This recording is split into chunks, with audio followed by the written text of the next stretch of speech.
Telugu one ప్రేక్షకులకు నమస్తే. అక్షరం కార్యక్రమానికి స్వాగతం. ఇవాళ మన మధ్య సాహితీ సౌజన్యమూర్తి, కళా సాహిత్య సేవా రంగాలకు ఎన్నో సేవలు చేసినటువంటి రసజ్ఞులు, ఐఆర్ఎస్ అధికారి, అదేవిధంగా ఇన్కమ్ ట్యాక్స్ కమిషనర్గా పనిచేస్తున్నటువంటి జీవన్ లాల్ గారు మన ముందున్నారు. మరి వారితో ఇవాళ ముఖాముఖి కొనసాగిద్దాం. నమస్తే సార్. నమస్తే బికి కృష్ణ గారు. ఇవాళ మీతో అనేక విషయాలు ముచ్చటించాలని ఉంది. ముఖ్యంగా మీరు కళాహృదయులు, నటులు, అధికారి, అన్నిటికన్నా సేవామూర్తి. మరి మీ జీవితం అట్టడుగు వర్గాల నుంచి మరి వచ్చినటువంటిది ఎంతో ఉన్నత స్థాయికి వచ్చారు.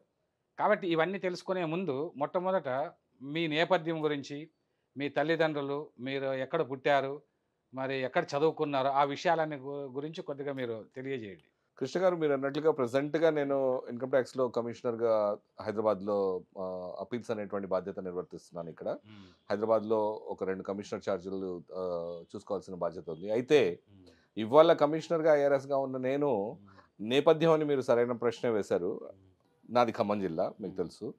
ఖమ్మం జిల్లాలోని ఒక జూలూరుపాడు అని ఒక చిన్న గిరిజనులు ప్రిడామినెంట్గా ఉండేటువంటి మండలము.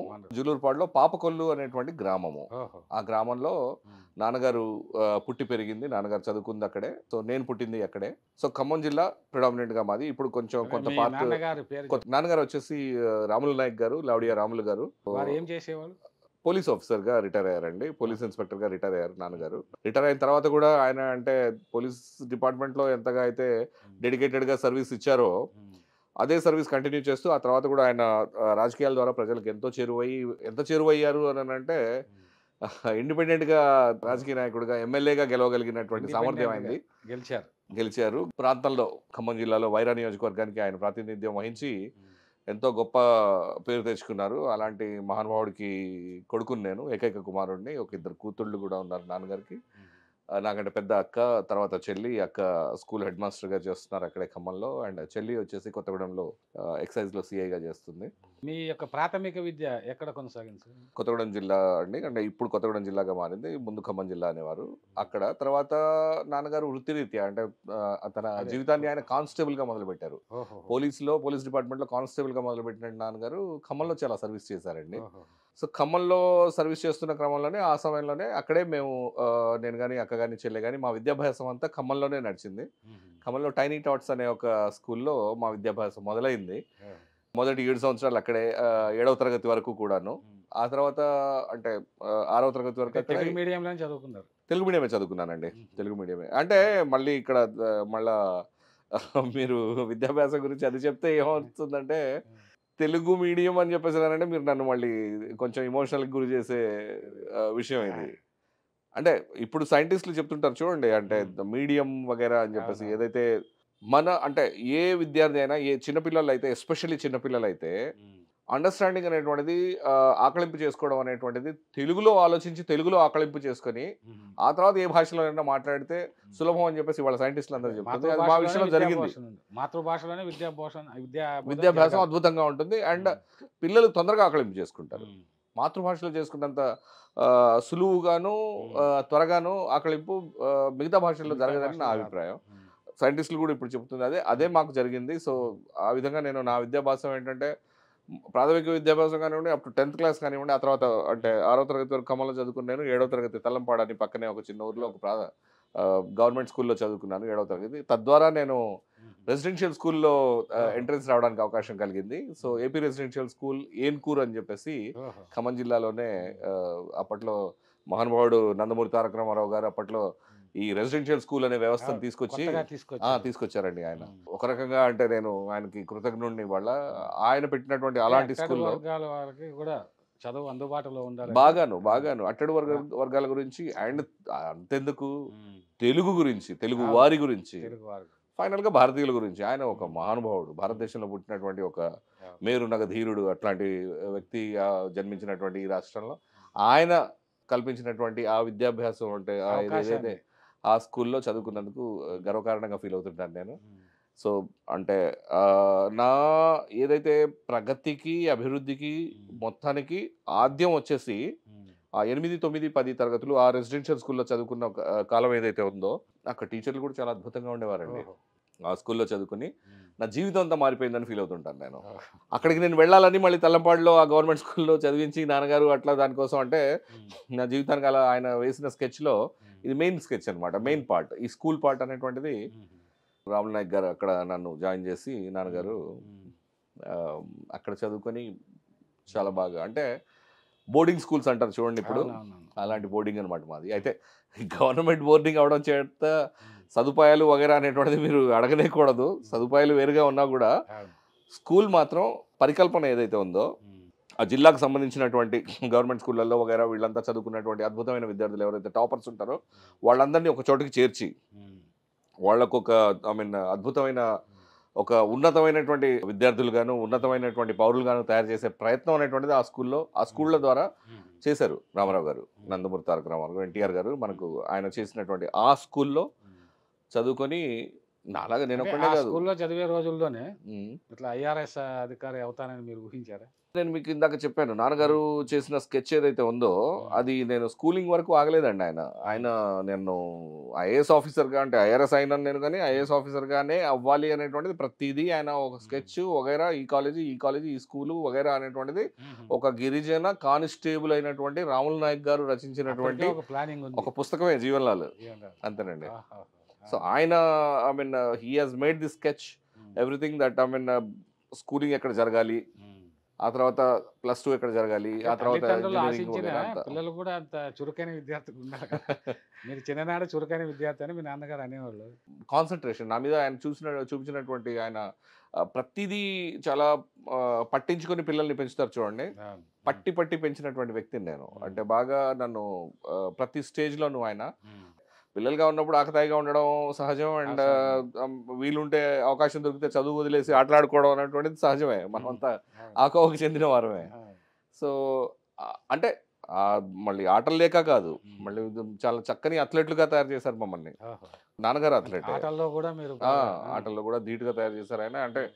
శరీరం, మానసిక, శారీరక హ్మ్. దృఢత్వం. దృఢత్వాన్ని హ్మ్. ఇచ్చి, దాన్ని పెంపొందించి, దానికంటే ప్రతీదీ చాలా హ్మ్. తల్లిదండ్రులు బాగా మన మీద ధ్యాస పెట్టి వాళ్ళని తయారు చేస్తే ఎలా తయారవుతారనేటువంటి దానికి హ్మ్. ప్రతీక జీవన్‌లాల్. చిన్ననాటి నుంచే మీకు ధైర్య సాహసాలు నూరిపోశారు. ఆ! అన్నీను.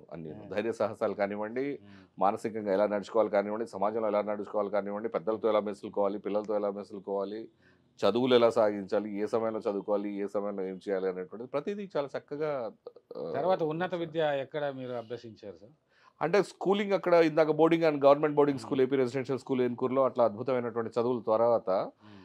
రాష్ట్ర వ్యాప్తంగా అలాంటి ఇంకొక అద్భుతమైనటువంటి +2 కాలేజ్ ఉందండి మనకి. ఓహో! రాష్ట్ర వ్యాప్తంగా నంబర్ 1 అండి ఆ రోజుల్లో. హ్మ్. చాలా ఒక 2, 3 దశకాల వరకు రాష్ట్రంలోనే తలమానికంగా ఉన్నటువంటి విద్యా సంస్థ. AP residential junior college Nagarjuna Sagar. ఓహోహో!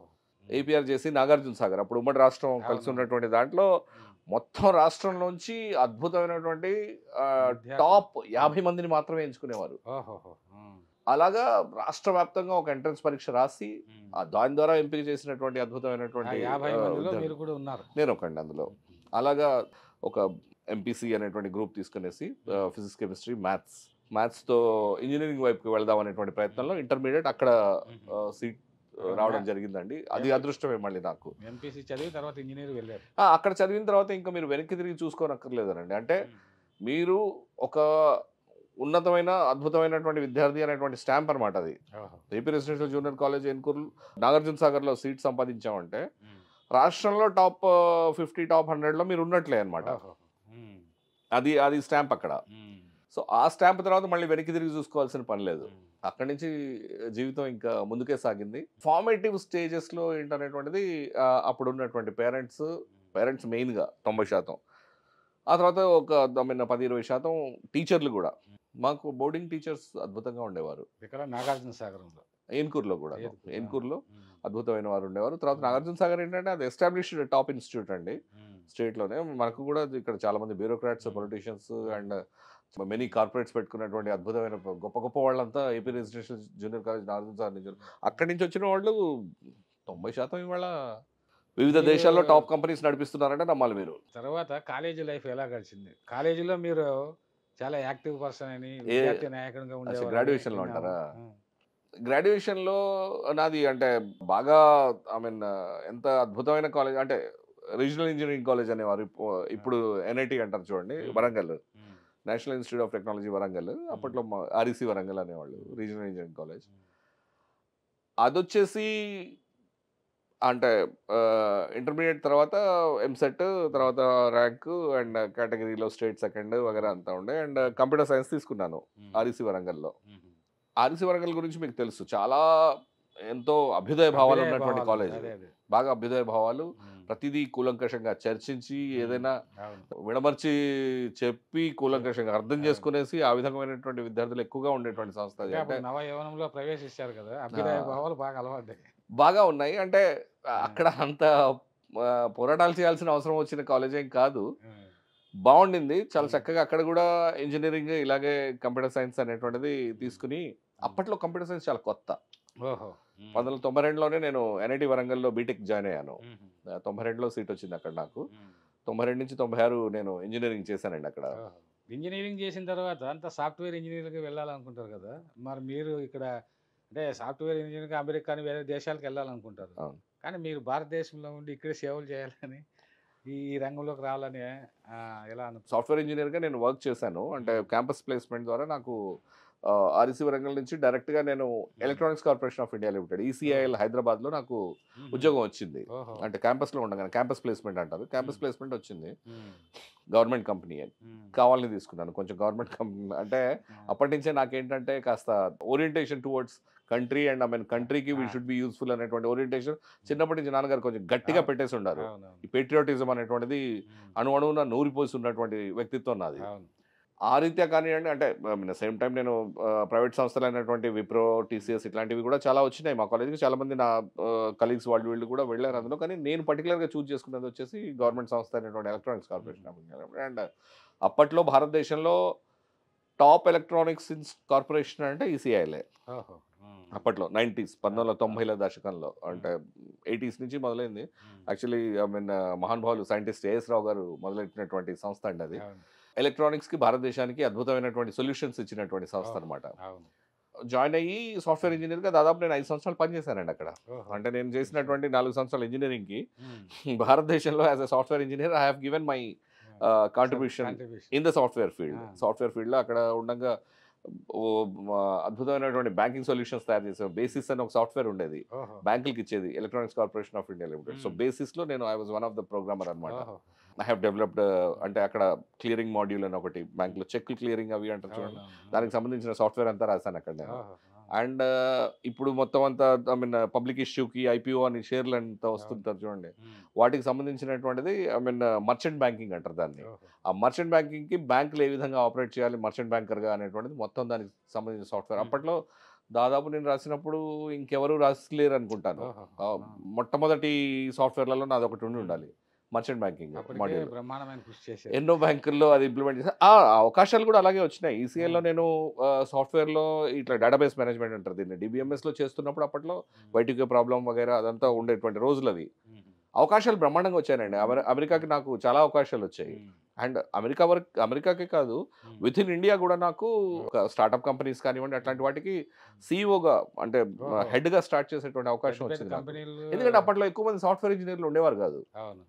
నాకు 96, 97 ఆ టైంలో, 96లో నేను బీటెక్ కంప్లీట్ అయ్యి బయటకు వచ్చిన వెంటనే వేలల్లో కూడా లేరు ఇంజనీర్లు అప్పట్లో. ఇప్పుడు లక్షల్లో కోట్లలో ఉన్నారు ఇప్పుడు, కానీ అప్పట్లో వేలు కూడా లేని పరిస్థితి. కొన్ని వందలు ఉండి ఉంటారేమో, కొన్ని అన్ని కాలేజీల నుంచి కొన్ని వందల మంది వచ్చి ఉంటారేమో అంతే.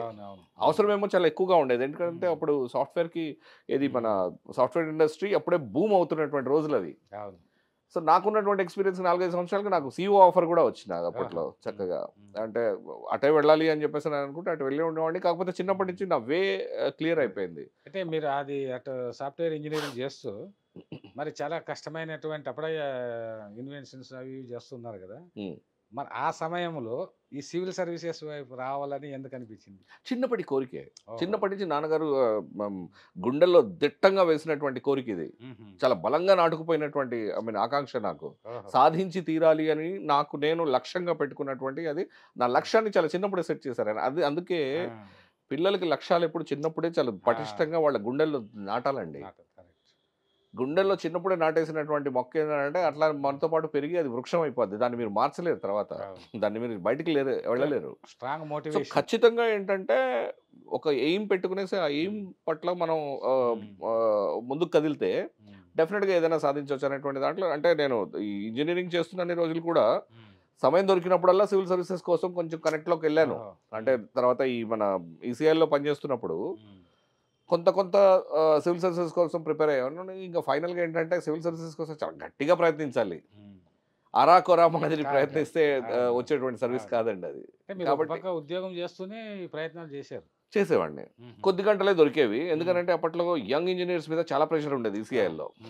యూత్ మీద యంగ్ ఇంజినీర్స్ కొత్తగా వచ్చే వాళ్ళ మీద చాలా వర్క్ ప్రెషర్ ఉండేది. And electronics corporation of India limited అప్పట్లో ఎలక్ట్రానిక్స్కి సంబంధించి బెస్ట్ సొల్యూషన్ ఇస్తున్నటువంటి కంట్రీలో బెస్ట్ సంస్థ అది. వాళ్ళు చూస్తున్నారు ఇవాళ మొత్తం టెలిఫోన్ ఎక్స్చేంజెస్ అని ఎలక్ట్రానిక్ ఎక్స్చేంజెస్ అన్నీ అయినాయి. ఒకప్పుడు మీకు గుర్తుంటే ట్రంక్ కాల్ బుక్ చేసుకొని కానీ ఎస్టీడీ మాట్లాడే వాళ్ళం కాదు.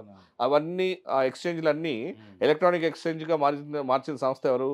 ECIL, electronics corporation of India limited. భారతదేశంలో ఉన్నటువంటి ఈ ఎలక్ట్రానిక్ సంస్థ వల్లనే ఇవాళ మనం టెలిఫోన్ మొబిలిటీ కానీ టెలిఫోన్ మీద చక్కగా మాట్లాడుకోవడం కానీ టెలిఫోన్ ఎక్స్చేంజ్లు వగైరా ఎలక్ట్రానిక్ ఎక్స్చేంజ్గా తయారు చేసినటువంటి ఏకైక సంస్థ భారతదేశం మొత్తాన్ని. ఇప్పుడు టెలికాం అనేటువంటిది ఎంత ఇంపార్టెంట్ రంగం అండి. ఇవాళ ఫోన్ మాట్లాడకపోవడం అనేటువంటిది మీరు ఊహించలేరు కూడా. కానీ మన చిన్నప్పుడు మీకు ఒకవేళ గుర్తుండి ఉంటే మన చిన్నప్పుడు ట్రంక్ కాల్ బుక్ చేసుకోవడం కానీ ఆ తర్వాత గంటల సేపు వెయిట్ చేస్తే కానీ మీకు ఎప్పుడో లైన్ దొరికేది. అంత ప్రాసెస్ ఉండేది. దాన్ని మొత్తం తీసేసి మొత్తం అంతా ఎలక్ట్రానిక్ ఎక్స్చేంజ్లుగా తయారు చేసి ఒక గ్రేట్ సాఫ్ట్వేర్ కమ్ హార్డ్వేర్ తయారు చేసి ఎక్స్చేంజ్లని ఎలక్ట్రానిక్ ఎక్స్చేంజ్లుగా తయారు చేసినటువంటి అద్భుతమైన సంస్థ ఈసీఐఎల్. అంటే అవి జరుగుతున్న రోజులు అవి. కాబట్టి మాకు ప్రెషర్ బాగా ఉండేది, వర్క్ ప్రెషర్ బాగా ఉండేది. కాబట్టి ఆ వర్క్ అంతా చేసాక అన్ని గంటలు చేసేది. ఇప్పుడు ఏంటంటే మామూలుగా కంపెనీ అవర్స్ 8 to 9 hours ఉన్నా కూడా ఇంకొక 2-3 గంటలు ఈజీ కంపెనీలోనే గడిచిపోయేదండి. చేయాల్సి వచ్చేది, తప్పదు. ఎందుకంటే the requirement was so much those days. అవసరం ఎక్కువగా ఉండేది. అండ్ డెలివర్ చేసేటువంటి యంగ్ ఇంజనీర్స్గా మేము ఉండేది. కాబట్టి తప్పేది కాదు. అక్కడ వర్క్ చేస్తూ లక్ష్యాన్ని సాధించాలనే ఒక తపనతో హార్డ్ వర్క్ చేశారు. అవునండి. హార్డ్ వర్క్ చేసిన తర్వాత సరే విజయం సాధించారు, వరించింది కష్టం మీద. కానీ ఈ నేపథ్యంలో మరి మీరు తెలుగు సాహిత్యం పట్ల చాలా అనురక్తే కాదు అభినవేశం కూడా ఉంది మీకు. అవునండి. తెలుగునే ప్రత్యేకంగా మీరు తీసుకున్నట్టు నాకు తెలిసింది. అవునండి. ఎందుకు అంటే సివిల్ సర్వీసెస్లో లక్ష్యం అంటే గొప్పది కదా. మరి ఆ లక్ష్యం సాధించే నేపథ్యంలో తెలుగు సాహిత్యాన్ని మీరు ఒక సబ్జెక్ట్గా తీసుకున్నారని విన్నా. మళ్ళీ దీనికి కారణం నాన్నగారే. చిన్నప్పటి నుంచి ఆయన ఏంటంటే భారతీయత పట్ల, భారతీయ కళల పట్ల, మన సాంప్రదాయం పట్ల బాగా నిబద్ధంగా ఉండేటువంటి వ్యక్తి నాన్నగారు రాములు నాయక్ గారు. మేము 6వ తరగతిలో ఉన్నప్పుడు నాకు అక్కకి, మా అక్క కూడా నాకు క్లాస్మేట్, 6వ తరగతిలో ఇద్దరం ఉన్నప్పుడు అంటే ఇప్పుడు లలిత కళల పట్ల అవసరం ఎవరికి ఉంటుంది చెప్పండి? అబ్బాయిలకి ఏం అవసరం ఉంటుంది చెప్పండి? అబ్బాయిలు కూచిపూడి నేర్చుకోవడం అనేటువంటిది జరిగేనా?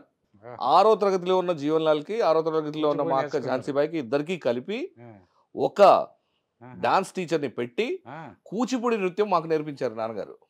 అంటే సాంప్రదాయాల పట్ల ఆయనకున్నటువంటి గౌరవం అండి. ఇలాగే మనకున్నటువంటి నాటకాలు, లలిత కళలు కానివ్వండి, సంగీతం కూడా నేర్పించారు అక్కకి. సో ఒక వెనుకబడినటువంటి ఒక గిరిజన జాతి నుంచి వచ్చినటువంటి రాములు నాయక్ గారు భారతీయత పట్ల, భారతీయ సంస్కృతి పట్ల పిల్లల్ని ఏ విధంగా తయారు చేయాలనేటువంటి ఆయన అవగాహన చూడండి. Just a constable. మీరు గిరిజన అన్నారు, అసలు సంగీతం సాహిత్యం పుట్టిందే గిరిజన ప్రాంతాల్లో కదా. వాళ్ళకు ఉండేటువంటి అద్భుతమైన కళలు అన్ని అంటే ఓరల్ సాంప్రదాయంలో ఎక్కడ రాసుకోలేదు, ఎక్కడ రికార్డ్ చేసుకోలేదు, వాళ్ళు అయినా క్యారీ ఆన్ అయినాయి. కరెక్ట్ మీరు చెప్పింది. మా భాష కూడా అలాంటిదే. నాకు బంజారా భాషకు లిపి లేదు, కానీ ఎన్నో వేల సంవత్సరాల నుంచి మాట్లాడుతున్నాం, అలాగే సాగుతుంది. ఇంట్లో ఈ రోజుకి మాట్లాడుకుంటాం, ఆ విధంగానే సాగుతుంది. సో అంటే నాన్నగారు ఆ రకంగా సాంప్రదాయాల పట్ల మీ దృష్టిని మళ్లించారు చిన్ననాడి. అందులో పార్టే తెలుగు సాహిత్యం. తెలుగు వ్యవహారికం, గృహం, అమ్మ ఎలాగో భాషలాగా, అలాగా తెలుగుని అమ్మలాగా మాకు పరిచయం చేశారనమాట నాన్నగారు. తెలుగుని అమ్మలాగా ఆ విధంగా పరిచయం చేస్తే తెలుగుతోనే అలా ప్రయాణం సాగింది. తెలుగు తీసుకోవడం వల్ల ఈ సివిల్ సర్వీసెస్లో విజయం సాధిస్తాము అనేటువంటి కాన్ఫిడెన్స్ అప్పుడు మీకు ఉండేది? ఇప్పుడు సివిల్ సర్వీసెస్లో ఒకటండి, మీరు సబ్జెక్ట్ ఎలా ఎంచుకోవాలి అని అంటే ఆ సబ్జెక్ట్ పట్ల మీకు బాగా ప్రేమ ఉండాలి. సబ్జెక్ట్ మీద ప్రేమ ఉన్నప్పుడు ఏంటంటే దానిలో ఇన్ డెప్త్, దాన్ని లోతుగా మీరు పరిశోధించడానికి కూడా మీకు ఉత్సాహం ఉండాలి, ఉత్సుకత ఉండాలి. సో తెలుగు నాకు ఆ విధమైనటువంటి అవకాశం ఇచ్చేటువంటి సబ్జెక్ట్. ఇంకొక అంటే ప్రిలిమినరీకి ఒక సబ్జెక్ట్ ఉండేది, మెయిన్స్కి 2 సబ్జెక్టులు తీసుకోవాలి. ప్రిలిమినరీలో పబ్లిక్ అడ్మినిస్ట్రేషన్ తీసుకున్నాను. దాంట్లో ఉత్సాహం బాగుండేది. ఎందుకంటే ఎటు వెళ్ళేసి పబ్లిక్ అడ్మినిస్ట్రేషన్ చేయాలి, పబ్లిక్ సర్వీసెస్ చేయాలి కాబట్టి పబ్లిక్ అడ్మినిస్ట్రేషన్ మీద బాగానే ఉత్సాహం ఉండేది. తర్వాత వచ్చేసి anthropology which is study of humans అండి. హ్యూమన్ ఎవల్యూషన్ వగైరా దాని మీద స్టడీ అనమాట. హ్యూమన్ తాలూకు ఫిజికల్ ఎవల్యూషన్ కానివ్వండి, కల్చరల్ ఎవల్యూషన్ కానివ్వండి, ఒక మనిషి ఏ విధంగా డెవలప్ అదొక subject. And then Telugu. So ఈ 2 సబ్జెక్టులు మెయిన్స్లో తీసుకున్నాను. అంటే అవి రెండింటి మీద నాకు చాలా ప్రేమ, గౌరవం అండ్ దాన్ని తెలుసుకోవాలనేటువంటి ఉత్సాహం ఉండింది కాబట్టి ఎక్కువ సంవత్సరాలు 2 చదివినా నాకు బోర్ అవ్వలేదు. ఆంథ్రోపాలజీ కానీ, పబ్లిక్ అడ్మినిస్ట్రేషన్ కానీ, తెలుగు ఈ 3 కొత్త సబ్జెక్టులే. అన్ని కొత్త సబ్జెక్టులే నాకు. అంటే ఇంకొకటి ఇక్కడ మీకు ఏం చెప్పాలంటే సివిల్ సర్వీసెస్లో కంప్యూటర్ సైన్స్ లేదండి. నేను చదువుకున్న గ్రాడ్యుయేషన్ కంప్యూటర్ సైన్స్ అనేటువంటి సబ్జెక్ట్ సివిల్ సర్వీస్లో లేదు. ఐ థింక్ ఇవాళకి లేదనుకుంటాను. ఇవాళకి నేటికి లేదనుకుంటాను. మరి ఎందుకు పెట్టలేదో వాళ్ళు నాకైతే అర్థం కాల. అది చాలా ఎక్కువ మంది చదివే సబ్జెక్ట్. ఇవాళ మీరు భారతదేశంలో చూసుకున్నా కూడా నాకు తెలిసి ప్రతి నలుగురిలో ఒకళ్ళు కంప్యూటర్ సైన్సే చదువుతారు అనుకుంటాను. సో అంత ఎక్కువగా చదువుతున్న సబ్జెక్ట్ ఇవాళకి సివిల్ సర్వీసెస్లో ఒక సబ్జెక్ట్ ఇవాళకి కాదనే అనుకుంటున్నాను నేను. మెకానికల్ అండ్ ఎలక్ట్రికల్ ఉండే, మిగతావి ఇంజనీరింగ్ సబ్జెక్టులు మిగతావన్నీ లేవు. సరే, ఈ యొక్క తెలుగుని తీసుకున్నారు. తెలుగు తీసుకున్నప్పుడు తెలుగు సాహిత్యాన్ని విధిగా చదవాల్సి వచ్చింది. అవునండి. మీరు అద్భుతంగా చదివారు బాగా. తెలుగు సాహిత్యంలో ఎవరు అంటే ఏ సాహిత్యం ఎలా ఉంది అన్నది కూడా తెలుసుకున్నారు. దానిపైన మీ అభిప్రాయం? నేను తెలుగు భాష పట్ల నాకు విపరీతమైన ప్రేమ, అభిమానం అండి. అంటే ఎవరికైనా ఉంటుందేమో మాతృభాష పట్ల, అందరికీ అలాగే నాకు కూడాను. నాకు కొంచెం ఎక్కువ. ఎందుకనంటే ఇందాక చెప్పాను, సంప్రదాయాలు వగైరా నాన్నగారు ఎట్లయితే గుండెలకి చేరువ చేసేటువంటి ప్రయత్నం చేశారు. దానివల్ల ఏంటంటే గుండెల్లో నిలుపుకున్నటువంటి విషయం తెలుగు. తెలుగులో చదువుకుంటూ వెళ్ళడం, సాహిత్యం అంతా మీరు అన్నారు. ఇప్పుడు నేను చదువుకుంటూ పోతుంటే తెలుగు అండి, సివిల్ సర్వీసెస్ కోసం చదివినప్పుడు నాకు అర్థమైంది. అంటే మీరు తెలుగు సాహిత్యంలో ఒక అద్భుతమైనటువంటి విప్లవం తెచ్చారు మీరు. ఈ లాస్ట్ 2-3 దశాబ్దాల నుంచి ఎంతోమంది కవుల్ని వగైరా వాళ్ళని అందరినీ ప్రోత్సహిస్తున్నటువంటి మహానుభావులు మీరు. మీకు తెలుసు బాగా తెలుగు సాహిత్యం మీద మీకున్నటువంటి అవగాహన నాకంటే చాలా ఎక్కువ. అయినా కూడా అంటే నాకున్న పరిజ్ఞానంలో నేను తెలుసుకున్నటువంటి సాహిత్యంలోంచి నేను అంటే మీకు తెలిసిన విషయాలే అనుకుంటా, ప్రేక్షకుల కోసం మనం మాట్లాడుకుంటాం మంచిది. తెలుగు వారికి తెలుగు మీద ఎంత ప్రేమ ఉందో నాకు కొంచెం బాధ కలిగించే విషయాలు ఏంటంటే అండి, ఎన్నో శతాబ్దాల నుంచి ఈ భాషలు ఉన్నాయి చూడండి. కొన్ని భాషలు ఏది మన సంస్కృతం కానివ్వండి, ప్రాకృతం కానివ్వండి, ఆ తర్వాత భారతదేశంలో ఇప్పుడు మాట్లాడుకున్నటువంటి తమిళం కానివ్వండి, మలయాళం కానివ్వండి, మరాఠీ కానివ్వండి, ఈవెన్ కన్నడ సాహిత్యం కూడా. అంటే ద్రవిడ భాషలు ఇవి, సౌత్ ఇండియన్వి, దక్షిణ భారతదేశ భాషలు. కానీ వాటన్నిటిలో మన భాషకు దొరుకుతున్నటువంటి సాక్ష్యాధారాల కంటే మిగతా భాషలకు దొరుకుతున్నటువంటి సాక్ష్యాధారాలు ఎక్కువ. చాలా ఎక్కువ, చాలా పురాతనం కూడా. అంటే ఏమిటి, తెలుగు భాష అంత పురాతనమైంది కాదా అంటే కాదు, పురాతనమైందే. కానీ మనం శిలాశాసనాల ద్వారా కావచ్చు, ఇంకా వేరే రూపేణా కావచ్చు, ఏ రూపేణా కావచ్చు, మనం తెలుగు భాషని జాగ్రత్తగా నిక్షిప్తం చేయడానికి గొప్ప ప్రయత్నం ఇదివరకు జరగలేదేమో. ప్రాజ్ఞాన యుగంలో జరగలేదు, నన్నాయక ముందు కూడా జరగలేదు. కానీ అటు తమిళంలో జరిగింది, కన్నడంలో జరిగింది. చెప్పండి మరి. అంటే మనకు దొరుకుతున్నటువంటి మొదటి సాహిత్యం వచ్చేసి మహాభారతం, డైరెక్ట్ గా నన్నయ్య సాహిత్యం 11వ శతాబ్దంలో. అది కూడా ఏమిటంటే సంస్కృతాన్ని తీసుకురావాలని నన్నయ్య ద్వారా వచ్చింది. చెప్పండి మరి. అది అసలు తెలుగేం కాదు. అంటే దీని గురించి మేము బాగా చదువుకున్నాం తెలుగు సాహిత్యం. నేను చదువుకున్నప్పుడు మీరు నన్నయ్య నుంచి విశ్వనాథ, గుర్రం జాషువా అందరూ చదివారు. అవునండి. గుర్రం జాషువా గురించి అద్భుతంగా మీరు మాట్లాడతారు, రాశారు కూడా. గుర్రం జాషువా గురించి రాసినప్పుడు అది ఏమిటనేది మీకు తెలుసు. ఆ స్టోరీ గురించి మనం చెప్పుకోవాలి. కొన్ని వాస్తవాలు చాలా బాధాకరమైన విషయం కొన్ని, ఎందుకంటే ప్రేక్షకులకు తెలియాలి. అంటే కృష్ణ గారు 2001లో నేను first time civil services pass అయ్యాను. అప్పుడు తెలుగులో నేను దాదాపు కంట్రీలోనే తెలుగు రాసిన వాళ్ళలో దాదాపు టాప్ 5లో మార్క్ వచ్చి ఉండాలి నాకు. అంటే జనరల్గా ఏంటంటే 600 మార్కులకి 2 పేపర్లు ఉంటాయి. 300 మార్కులకి పేపర్ 1, 300 మార్కులకి పేపర్ 2 ఉంటుంది. జనరల్గా బాగా రాసిన వాళ్ళకి 150 మార్కులు వస్తే చాలా బాగా వచ్చినట్టు. 150 నుంచి 200 మధ్య వచ్చిన వాళ్ళు అద్భుతమైనటువంటి చాలా బాగా అద్భుతంగా ప్రదర్శించినట్టు. సో ఆ విధంగా 300 మార్కులకి పైన ఒక విషయంలో, ఒక సబ్జెక్ట్లో మార్కులు వస్తే కానీ బాగా మార్కులు వచ్చినట్టు. నాకు 2001లో నేను first time civil services select అయినప్పుడు నాకు తెలుగులో 336 మార్కులు వచ్చినాయి. రెండవసారి మళ్ళీ 2001లో మళ్ళీ సెలెక్ట్ అయ్యాను నేను. అంటే 2001లో ఫస్ట్ సెలెక్ట్ అయింది, 2002లో రెండోసారి సెలెక్ట్ అయ్యి రైల్వేలోకి వెళ్ళాను. మొదటిసారి సిఐఎస్ఎఫ్లోకి వెళ్ళాను. రెండోసారి రైల్వేలోకి సెలెక్ట్ అయినప్పుడు మళ్ళీ నాకు 330 పైచీలకు వచ్చినాయి.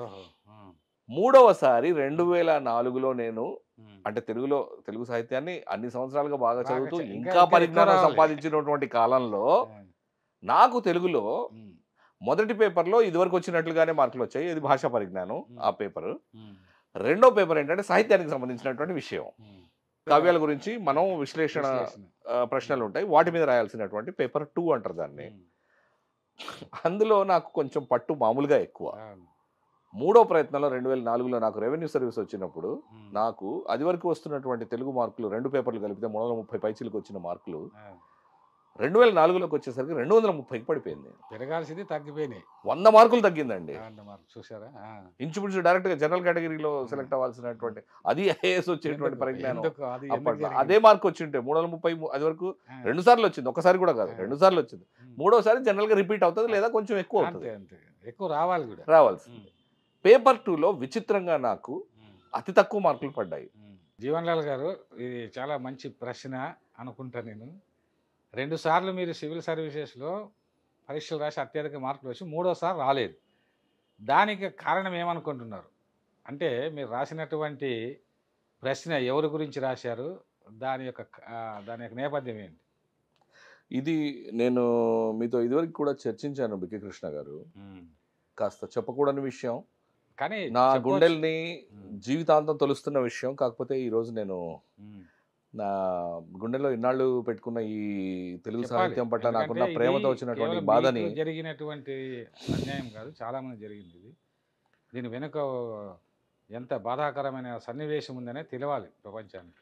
నేనేం చేశానంటేనండి, పేపర్ 1 మామూలుగానే ఇదివరకులానే అద్భుతంగా రాశాను, బాగుంది, దాంట్లో చక్కని మార్కులు వచ్చాయి పేపర్ 1లో.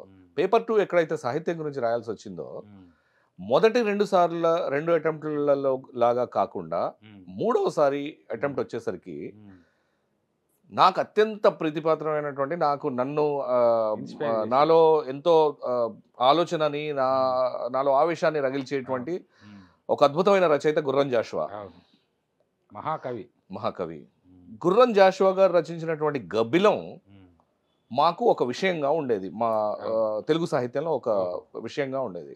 సో నాకు అత్యంత ప్రీతిపాత్రమైనటువంటి రచయిత మీద ఒక ప్రశ్న రాగానే నేను ఎంతో ఆనందపడి మొదటి ప్రశ్నగా ఆ ప్రశ్న ఎంచుకున్నాను.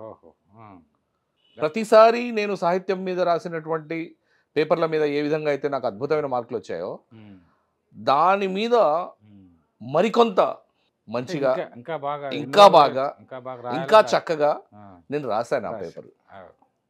అయితే ఆ పేపర్లో నాకు సంపూర్ణంగా మార్కులు అనేటువంటిది భయంకరంగా కోసివేయడం జరిగింది. ఎంత అన్యాయం! సంపూర్ణంగా మార్కులు కోసివేయడం జరిగింది. నాకు తెలిసి నేను చేసినటువంటి ఏకైక బిగ్ స్టెప్ ఏమిటి అని అంటే, మొట్టమొదటి సమాధానంగా నేను గుర్రం జాషువాని ఎంచుకోవడం, గబ్బిలం గురించి రాయడం. అందులో ఆయన అంటే గుర్రం జాషువాని మన భారత సమాజం కానివ్వండి, హిందూ సమాజం పర్టికులర్గా కానివ్వండి, కరెక్ట్గా తెలుసుకోవాల్సినటువంటి అవసరం ఉంది. నాకు అర్థమైనటువంటి గుర్రం జాషువా గారు ఏమిటి అని అంటే, ఆయన ఏనాడు వెనుకబడ్డ తరగతుల్ని, ఎస్పెషల్లీ మరీ దళితుల్ని హిందూ సమాజంలోంచి బయటికి వెళ్ళాలి అనేటువంటి ఆలోచన చేసిన వ్యక్తి కాదు. అప్పటికి భారతదేశంలో బుద్ధిజం కానివ్వండి, జైనిజం కానివ్వండి, క్రిస్టియానిటీ కానివ్వండి, ఇస్లాం కానివ్వండి, బాగా పరిఢవిల్లుతున్నటువంటి 4 కమ్యూనిటీస్, ఇవి 4 మతాలు. అయినా కూడా హిందువుల్లో ఉన్నటువంటి దళితులు ఎవరైతే ఉన్నారో వాళ్ళు హిందూ దేవుళ్ళకే మన మొర ఆలకించే అవసరం ఉంది, అవకాశం ఉంది, వాళ్ళకే మనం చెప్పగలగాలి. ఎందుకంటే ఇది నాది, ఈ శివుడు నా శివుడు, ఈ విష్ణువు నా విష్ణువు, ఈ దేవుడు నా దేవుడు కూడాను. హిందూని మతంగా ఆలోచిస్తే మతం అన్నారు, it's a way of thinking అంటారు. కానీ మన దేవుళ్ళు అందరికీ దేవుళ్ళే. హిందువుగా నేను హిందూ, నువ్వు హిందూ వగేరా. నువ్వు అభిన దళితుడు అయితే నీకు వేరేగా హిందూ, నువ్వు ఇంకొక కులం వాడివి అయితే వేరేగా హిందూ, అట్ట కాదు కదా. సో గుర్రం జాషువా ఎంత అద్భుతమైనటువంటి వ్యక్తిత్వం అంటే, మొర ఏదైతుందో అది దేవుడికి చెప్పాలి. ఏ దేవుడికి చెప్పాలి? హిందూ దేవుడికే చెప్పాలి. నేను హిందువుని, నేను హిందువుని, నేను హిందూ దేవుడికే చెప్పాలి అనేటువంటిది. అంటే ఆ మత మార్పిడి అట్లాంటివి ప్రోత్సహించిన వ్యక్తి కాదండి గుర్రం జాషువా. ఆయన విశ్వనాథుడు. ఆయన ఎవరికి చెప్పాడు అది? ఆయన ఆ గబ్బిలంలో ఎంత అద్భుతమైన ఆలోచన ఉంది అని అంటే, మనకు ఆ రోజుల్లో గుళ్ళలో ప్రవేశం ఉండేది కాదు దళితులకి. సో గుడిలో నాకు ప్రవేశం లేదు కానీ అతి నీచమైన పక్షి అయినా కూడా, అతి నీచమైన పక్షుల్లో అతి నీచమైన జాతి గబ్బిలం అని అంటారు. పగలుపూట కనిపించదు కూడా. అతి నీచమైన పక్షుల్లో కూడా అతి నీచమైన జాతి అని అనుకున్నటువంటిది గబ్బిలం. నువ్వు దేవుడికి దగ్గరగా ఉంటావు. ఎలా అంటే ఎవరూ లేని సమయంలో, ఏంటి గుళ్ళో ఎవరూ లేని సమయంలో నువ్వు దేవుడికి దగ్గరగా ఉంటావు కాబట్టి నువ్వు ఎటు అట్లా వేలాడి నీ నోరు దేవుడికి దగ్గరగా ఉంటుంది కాబట్టి ఆయన చెవిలో నేను చెప్పే ఈ విషయాలు ఆయన చెవిలో ఊదుదు గాని అని మొత్తం గబ్బిలం కావ్యం చెప్తాడు ఆయన. ఇగో ఇలా చెప్పు, ఇదిగో ఇలా చెప్పు అని చెప్పేసి ఒక్కొక్క విషయం, పాముకి పాలు చీమకు పంచదార అని చెప్పేసి చెప్తాడు చూడండి. 33 కోట్ల దేవతలు కూడా ఈ దేశంలో అని చెప్పేసి ఇవన్నీ ఒక్కొక్క విషయాలు ఏదైతే దళితులు బాధపడుతున్నారో ఆ విషయాలన్నింటినీ దేవుడికే చెప్పాలి, నా దేవుడికే చెప్పాలి. నేను ఈ మతంలో, నేను ఇక్కడనే దీంట్లోనే నేను బాగుపడాలి, వీళ్ళందరూ నా బాధ పట్ల అర్థం చేసుకోవాలి అని చెప్పేసి ఆ దేవుడి చెవిలో చెప్పు అని చెప్పేసి అన్నాడు చూడండి విషయం. ఆ విషయాన్ని నేను రాయడం ద్వారా ఎవరికి ఇబ్బంది కలిగిందో నాకు తెలియదు. ఆ విషయాన్ని నేను రాయడం ద్వారా గబ్బిలం రాసినటువంటి మహానుభావుడు, అప్పట్లో ఆయనకి అవార్డు వచ్చింది. అలాంటి మహానుభావుడు గురించి రాసినందుకు నేను గర్వపడుతున్నాను. కానీ ఆ విషయం ప్రథమ విషయంగా రాసినందుకు నేను దెబ్బతిన్నాను అనేటువంటిది దాదాపు నేను ఆకలింపు చేసుకున్న సత్యం. నా జీవితం చరిత్ర అన్ని విధాల వేరేగా ఉంటుంది అనేటువంటిది ఇందులోనే గబ్బిలంలోనే ఆ మొత్తానికి సమాధానం అందులో ఉంది.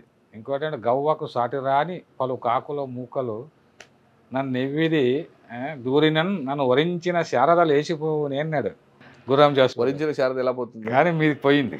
అంటే మీరు అంత కష్టపడి రాసినా కూడా ఆ శారదను గుర్తించలేదు. ఎందుకు గుర్తించలేదు అనేది తెలుగు సాహిత్యం చదువుకున్న వాళ్ళందరికీ అర్థమైపోయి ఉంటుంది వాళ్ళకి. అయినప్పటికీ ఆ బాధ ఎప్పటికీ ఉండిపోయిందండి నాకు. అయితే ఒకటి డెస్టినీ అని ఒకటి అంటారు చూడండి. నేను ఆ 100 మార్కులు కోల్పోవాల్సిన రాసి పెట్టిందేమో, ఆ 100-120 మార్కులు పోవడం ద్వారా నేను IRS లో ఎండ్ అప్ అవ్వాల్సింది రాసి పెట్టింది. కొంతమంది చేసినటువంటిది అంటే విశ్వవిద్యాలయాల్లో కూడా లేదు. అంటే దళితులు కానీ గిరిజనులు కానీ ఎవరు గొప్ప కవులైనా కళాకారులైనా వాళ్ళని అణచివేయడం అనేది, అదేవిధంగా మేధావులైన అణచివేయడం ఉంది కాబట్టి ఆ రోజు అంబేద్కర్ గారు కూడా మరి ఈ రిజర్వేషన్ సిస్టమ్ పెట్టి ఇటువంటి వాళ్ళు ఉంటారని తెలిసి మేమే మేధావులు, సంగీతం మాది, సాహిత్యం మాది, అంతా మాది అనుకుంటారు. కానీ వాస్తవంగా నేను నా కావ్యంలో మార్మిక నదిలో రాసింది అది. ఇదంతా ఏమిటంటే శ్రమ సౌందర్యం 1000 రేకులుగా విచ్చుకున్నాకే మంత్రాలు వల్లించే పెదవులు మొగలి పువ్వులై నవ్వాయని రాసి. కాబట్టి ఇదంతా తెలుసుకోవాలి. ఇప్పుడు ఏంటంటే అట్టడుగు వర్గాల నుంచి మీలాంటి ఎంతో కష్టపడి మీరు, ఎందుకంటే మీ నాన్నగారు గురించి కూడా ఇప్పుడు మాట్లాడుకోవాల్సినటువంటి అవసరం ఉంది, ప్రపంచానికి తెలియాలి. కానీ మీరు ఒక డెప్త్గా తెలుగు సాహిత్యాన్ని చదువుకున్నారు, కళా సాహిత్య సేవా రంగాలు సేవలు చేస్తున్నారు. ఈ సేవాభావం వెనుక మీ నాన్నగారి యొక్క స్ఫూర్తి ఎలా ఉంది అనేటువంటి విషయాన్ని కాస్త చెప్పండి. నేను ఇందాకే మీకు చెప్పానండి, ప్రతిదీ నా జీవితంలో ప్రతి టేస్ట్ నాకు కలిగినటువంటి ప్రతి అభిరుచికి ఆద్యం వచ్చేసి నాన్నగారు పెట్టింది.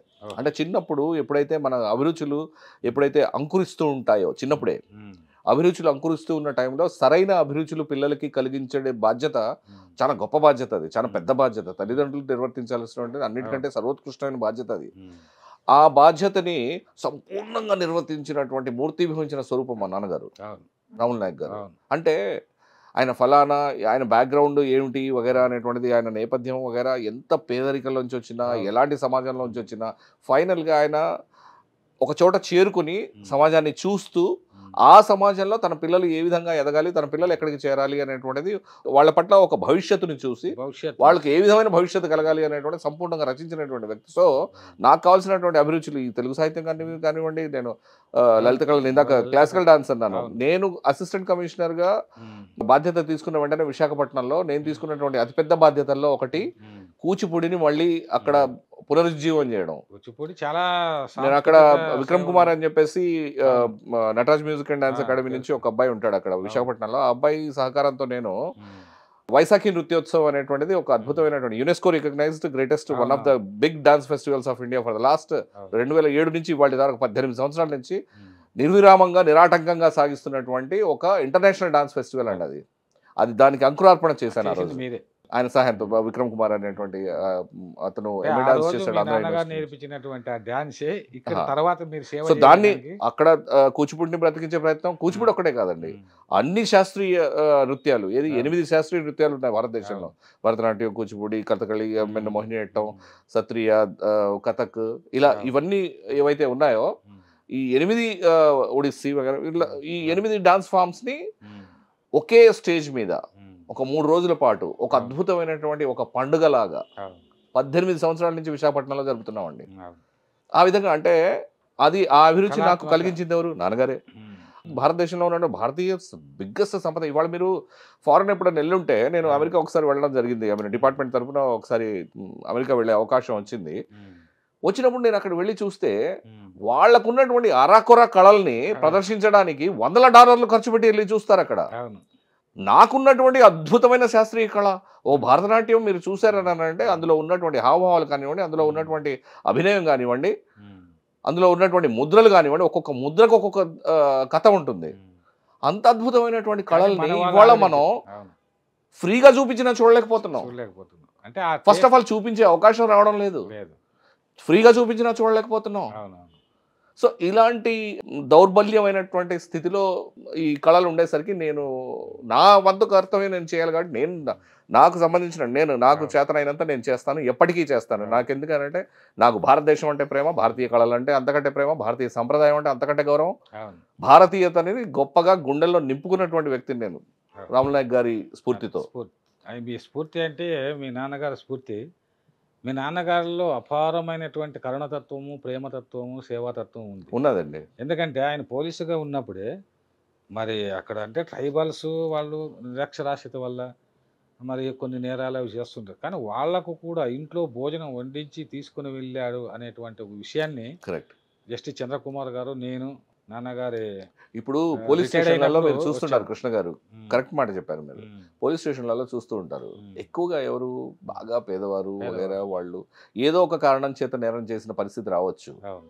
సో నాన్నగారు ఎట్లాంటి ఉద్దేశం కలిగి ఉంటారంటే వాళ్ళకి శిక్షించడం కంటే వాళ్ళని మార్పు చెందితే, అవును. వాళ్ళని మార్చితే, వాళ్ళలో మార్పు వస్తే మారతారు. అవును. ఒకసారి శిక్షిస్తే మళ్ళీ అవసరం వస్తే మళ్ళీ చేస్తాడేమో అదే పని. అవును. అలా కాకుండా వాళ్ళలో మార్పు తీసుకురావాలనేటువంటి ప్రయత్నం చేసేటువంటి వ్యక్తుల్లో నాన్నగారు. అవును. ఎవరైనా అట్లా పేదరికంగా వచ్చిన వాళ్ళకి ఖచ్చితంగా వాళ్ళకు భోజనం పెట్టి కానీ అవును. ఒప్పుకోరు ఆయన. ఆ యొక్క అంటే వాళ్ళు ఆయనకున్నంతలో ఇప్పుడు తర్వాత ఎమ్మెల్యే అయినప్పుడు కూడా అదే పని చేశాడు ఆయన.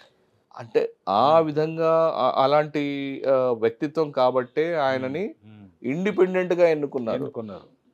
ఒక్కరే అవును. ఆ ఎన్నికల్లో ఇండిపెండెంట్ గా ఏ Independent పార్టీ గా, ఏ పార్టీ లేదు. బ్యానర్ లేకుండా అవును. ఇండిపెండెంట్ గా ఎన్నికైనటువంటి మహానుభావుడు ఆయన. అంటే ఒక చిన్న కానిస్టేబుల్ ఉద్యోగం నుంచి ఒక ఇన్స్పెక్టర్ గారు ఎమ్మెల్యే వరకు వెళ్ళే ఈ ఇన్స్పెక్టర్ గా క్రమంలో రిటైర్ అయ్యాక ఆ సర్వీస్ ఇన్స్పెక్టర్ అలాగే గా కంటిన్యూ చేయాలని చేస్తూ వెళ్తే ప్రజలు ఆదరించారు. ప్రజలు గొప్పవాళ్ళండి.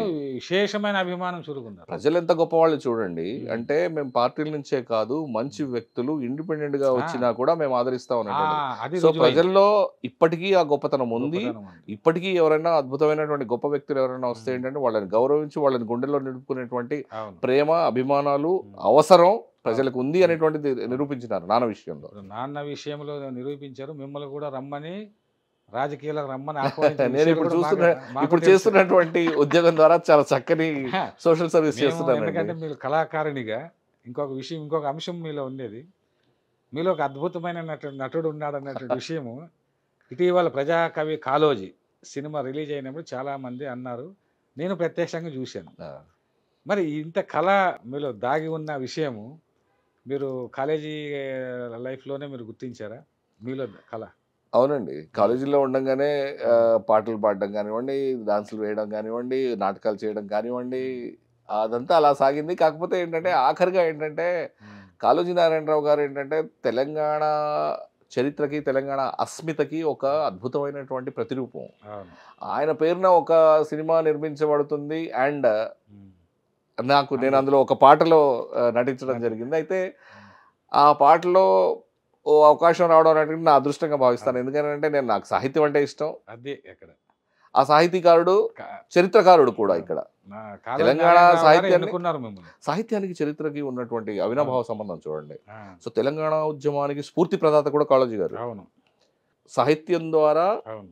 రాజు చారిత్రకమైన అంటే సామాజిక స్ఫూర్తి కలిగించవచ్చు అనేటువంటిది ఆయన నిరూపించి చూపించారు ఆయన. చూపించారు. సో అలాంటి మహానుభావుడి గురించి ఆయన జీవిత చరిత్రలో ఒక ఘట్టంలో నేను ఉండగలిగే అవకాశం ఉంది అని అన్నప్పుడు దాన్ని నేను చాలా ఆనందంగా గర్వంగా తీసుకున్నాను. అలో పేరుగానే అవిశ్రాంత కలం యోధుడా, ఆయన ప్రజా గురించి ఉద్యమాలకు వెలుగైన వెలుగైన సూర్యుడా సూర్యుడా అనే దాంట్లో మీరు నటించారంటే ఆయన ఎన్నుకున్నారు. వేల వేల వందనాలు ప్రజా కవి కాళన్నా, ప్రేమ పూల చందనాలు కళారవి కాళన్నా. తెలంగాణ ప్రజల భాష యాస శ్వాస నీవన్నా, ఎంత చక్కగా రాశారు. అద్భుతమైన నిర్భీతి నిష్కలంక నిజ చరిత నీవన్నా. నీదన్నా, ఆ ఘన చరిత నీదన్నా. చూడండి ఎంత చక్కని అంత మంచి కావ్యాన్ని దానికి నేను మీరు నటించగలిగి రావడం నటించడంలో అనేటువంటిది కూడా నా అద్భుతంగా అదృష్టంగా నటించారు. అది కదా నా అంటే అదృష్టంగా భావిస్తాను. ఒక చిన్ననాడే మీ నాన్నగారు ఆ కళల పట్ల మీకు మక్కువ కలిగించడం, అవునండి. మీలో సహజ నటుడు ఉండడం, సహజ నటుడు అద్భుతంగా అది అంటే ఒక స్పందన, ఒక రాయడంలో కానీ చెప్పడం కానీ. మీరు విషయం చెప్పేశారు. ప్రతి విషయానికి ఏంటంటే ఒక మనిషి స్పందించాలి. అవును ప్రతి విషయానికి అవును. మంచికి స్పందించాలి, చెడుకి స్పందించాలి, అన్నిటికీ స్పందించాలి. అవును.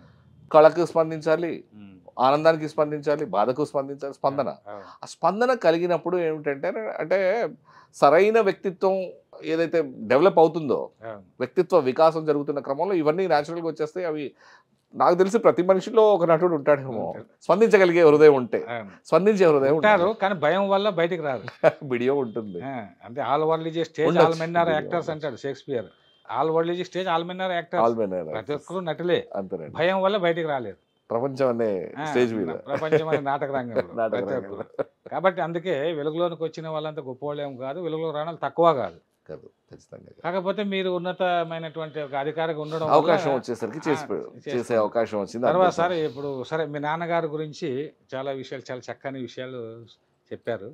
తర్వాత అమ్మగారి గురించి అంటే ముఖ్యంగా ప్రేమను పంచి నాన్నగారి కింద మా అమ్మ అమ్మగారి నుంచి పాత్ర. నేను ఏమిటి అని అంటే, నాన్నగారు ఏదైతే నాకు విద్యాబుద్ధులు చెప్పడం, ఇలా ఈ క్రమం ఇది అని చెప్పేసి ఏదైతే నాన్నగారు చెప్పారో, ఉమ్. అన్నిటికంటే ఒక అద్భుతమైనటువంటి గొప్ప విషయం నేను అమ్మ దగ్గర నుంచి నాకు వచ్చింది. అది వారసత్వ సంపద. అది. ఇప్పుడు మీరు ఏమిటి అని అంటే, ఉమ్. జీన్స్ అని అంటారు చూడండి. అవును. ఆ జీన్స్ ద్వారా కొంత మీకు ఖచ్చితంగా ట్రాన్స్మిట్ అవుతుంది. ట్రాన్స్ఫర్ అవుతుంది. మా అమ్మ ద్వారా నాకు వచ్చింది, నేను పర్టికులర్గా అంటే నాన్నగారిలో కూడా ఉన్న లక్షణమే, కాకపోతే ఉమ్. ఖచ్చితంగా ఇది అమ్మ నుంచే నాకు వచ్చి ఉంటుంది అని నేను అనుకునేది ఏంటంటే, నాలో నాయకత్వ లక్షణాలు. ఓహో. ఉమ్. ఏ సందర్భంలోనైనా, ఎటువంటి సిచ్యువేషన్లోనైనా ఉమ్. ఎదురుపడి, ఉమ్. అందరి కోసం నిలబడి, ఓహో. ముందుగా నువ్వుండి, ముందు నిల్చుండి, ఉమ్. ముందుగా నువ్వుండి ధైర్యంగా ఎదుర్కొని ఓహో. సంపూర్ణంగా నాయకత్వ లక్షణాలు ఏంటంటే, అంటే మా అమ్మ తాలూకు వాళ్ళ తల్లిదండ్రులు, తల్లిదండ్రులు. వాళ్ళ నేపథ్యం, అమ్మ నేపథ్యం ఏంటంటే ఓహో. బాగా నాయకత్వ లక్షణాలు ఉన్న ఓహో. నేపథ్యం. కుటుంబం ఆ. నాయకత్వ లక్షణం. సో ఉమ్. నాయకత్వానికి సంబంధించినటువంటి ఎన్నో విషయాలు అమ్మ నాకు చిన్నప్పటి నుంచి మా భాషలో ధైర్యంగా నూరు పోసేది. నూరిపోస్తుంది బాగా. నాలో ఉన్నటువంటి నాయకత్వ లక్షణాలకి ఏమిటి అని అంటే, ఇప్పుడు నేను అంటే చిన్న విషయం చెప్పేస్తాను ఇక్కడ. Belonging to a tribal category and belonging to the revenue service and belonging to south Indian, being a south Indian, Mussoorie అనేటువంటి Lal Bahadur Shastri national academy of అడ్మినిస్ట్రేషన్లో మాకు అందరికీ ఫౌండేషన్ కోర్స్ అనేటువంటిది ఒకటి జరుగుతుంది ముస్సోరిలో. ఆ సంవత్సరం సెలెక్ట్ అయినటువంటి 500 మంది ఆఫీసర్లందరూ అక్కడ ట్రైన్ అవుతారనమాట. ఆ 500 మంది కలిసి ఒక ప్రెసిడెంట్ ఎన్నుకుంటారు ఎన్నిక ద్వారా. జనరల్గా అక్కడ సౌత్ ఇండియన్లు తక్కువ ఉంటారు కాబట్టి ఎన్నిక అవడం కష్టం. రెవెన్యూ సర్వీస్ నుంచి కొంచెం తక్కువ ఉంటారు కాబట్టి ఇంకా కష్టం. జనరల్గా ఐఏఎస్ ఐపీఎస్ నుంచి ఎక్కువ ఎన్నిక అవుతుంటారు. నేను south Indian and I belong to IRS. And third point, belonging to a tribal category, very minimal. So నాకున్నటువంటి నిడివి చాలా తక్కువ. అంత తక్కువ నిడివిలో కూడా ఆ జనరల్ ఇన్స్టిట్యూషన్లో అక్కడ ప్రెసిడెంట్గా జరిగినటువంటి ఎన్నికల్లో అప్రతిహతమైన మెజారిటీతో. Super super. అంటే నా తర్వాత వాళ్ళకి నాలో దాదాపు సగం ఓట్లు మాత్రమే వచ్చాయి ఓహో. నాకు వచ్చిన ఓట్లలో. అక్కడ ప్రెసిడెంట్గా ఎన్నుకోబడినటువంటి వ్యక్తిని నేను. సో అంటే ఎటువంటి అంటే మనకు ఎవరున్నా ఎటువంటి వాళ్ళు ఉన్నా మనకు ఉండేటువంటి నాయకత్వ లక్షణాలు ఏంటి, నేనేంటి చేయగలను, నేనేమిటి, నేను దేనికోసం నిలబడ్డాను అనేటువంటిది సంపూర్ణంగా నన్ను నేను వ్యక్తీకరించడంలో ఏమాత్రం వెనకాడను. అక్కడ ఏంటంటే ఆ ప్రెసిడెంట్ ఎన్నికలు ఎట్లుంటాయి, అమెరికన్ ప్రెసిడెంట్ ఎన్నికల్లాగా ఉంటాయి అవి. ఏంటంటే స్టేజ్ మీద అందరూ ఎవరైతే పోటీదారులు ఉంటారో స్టేజ్ మీద ఒకే స్టేజ్ మీద వచ్చి ఒకళ్ళ తర్వాత ఒకళ్ళు మాట్లాడాలన్నమాట స్పీకర్ మైక్లో అందరూ విద్యార్థులతో. ఎవరైతే ఈ ఆఫీసర్లుగా సెలెక్ట్ అయ్యారో ఆల్ ఇండియా వైడ్గా ఏదైతే బ్రిలియంట్ బ్రెయిన్స్ వచ్చాయో ముస్సోరిలో వాళ్ళందరితో మాట్లాడి వాళ్ళతో ఒప్పించి వాళ్ళతో మీరు ఓటు చేయించుకోవాలి. అందులో సఫలీకృతుడిని అయ్యాను. ఎంత సఫలీకృతుడిని అయ్యానంటే సెకండ్ వచ్చిన వాడికి నాలో సగం ఓట్లు రాలా. దానికి మొత్తానికి అంటే అమ్మ పెద్దగా చదువుకోలేదండి, అయినా కూడా నాలో అలాంటి నాయకత్వాన్ని నాలో నిలిపింది మాత్రం అమ్మే. అమ్మ లక్షణం అది.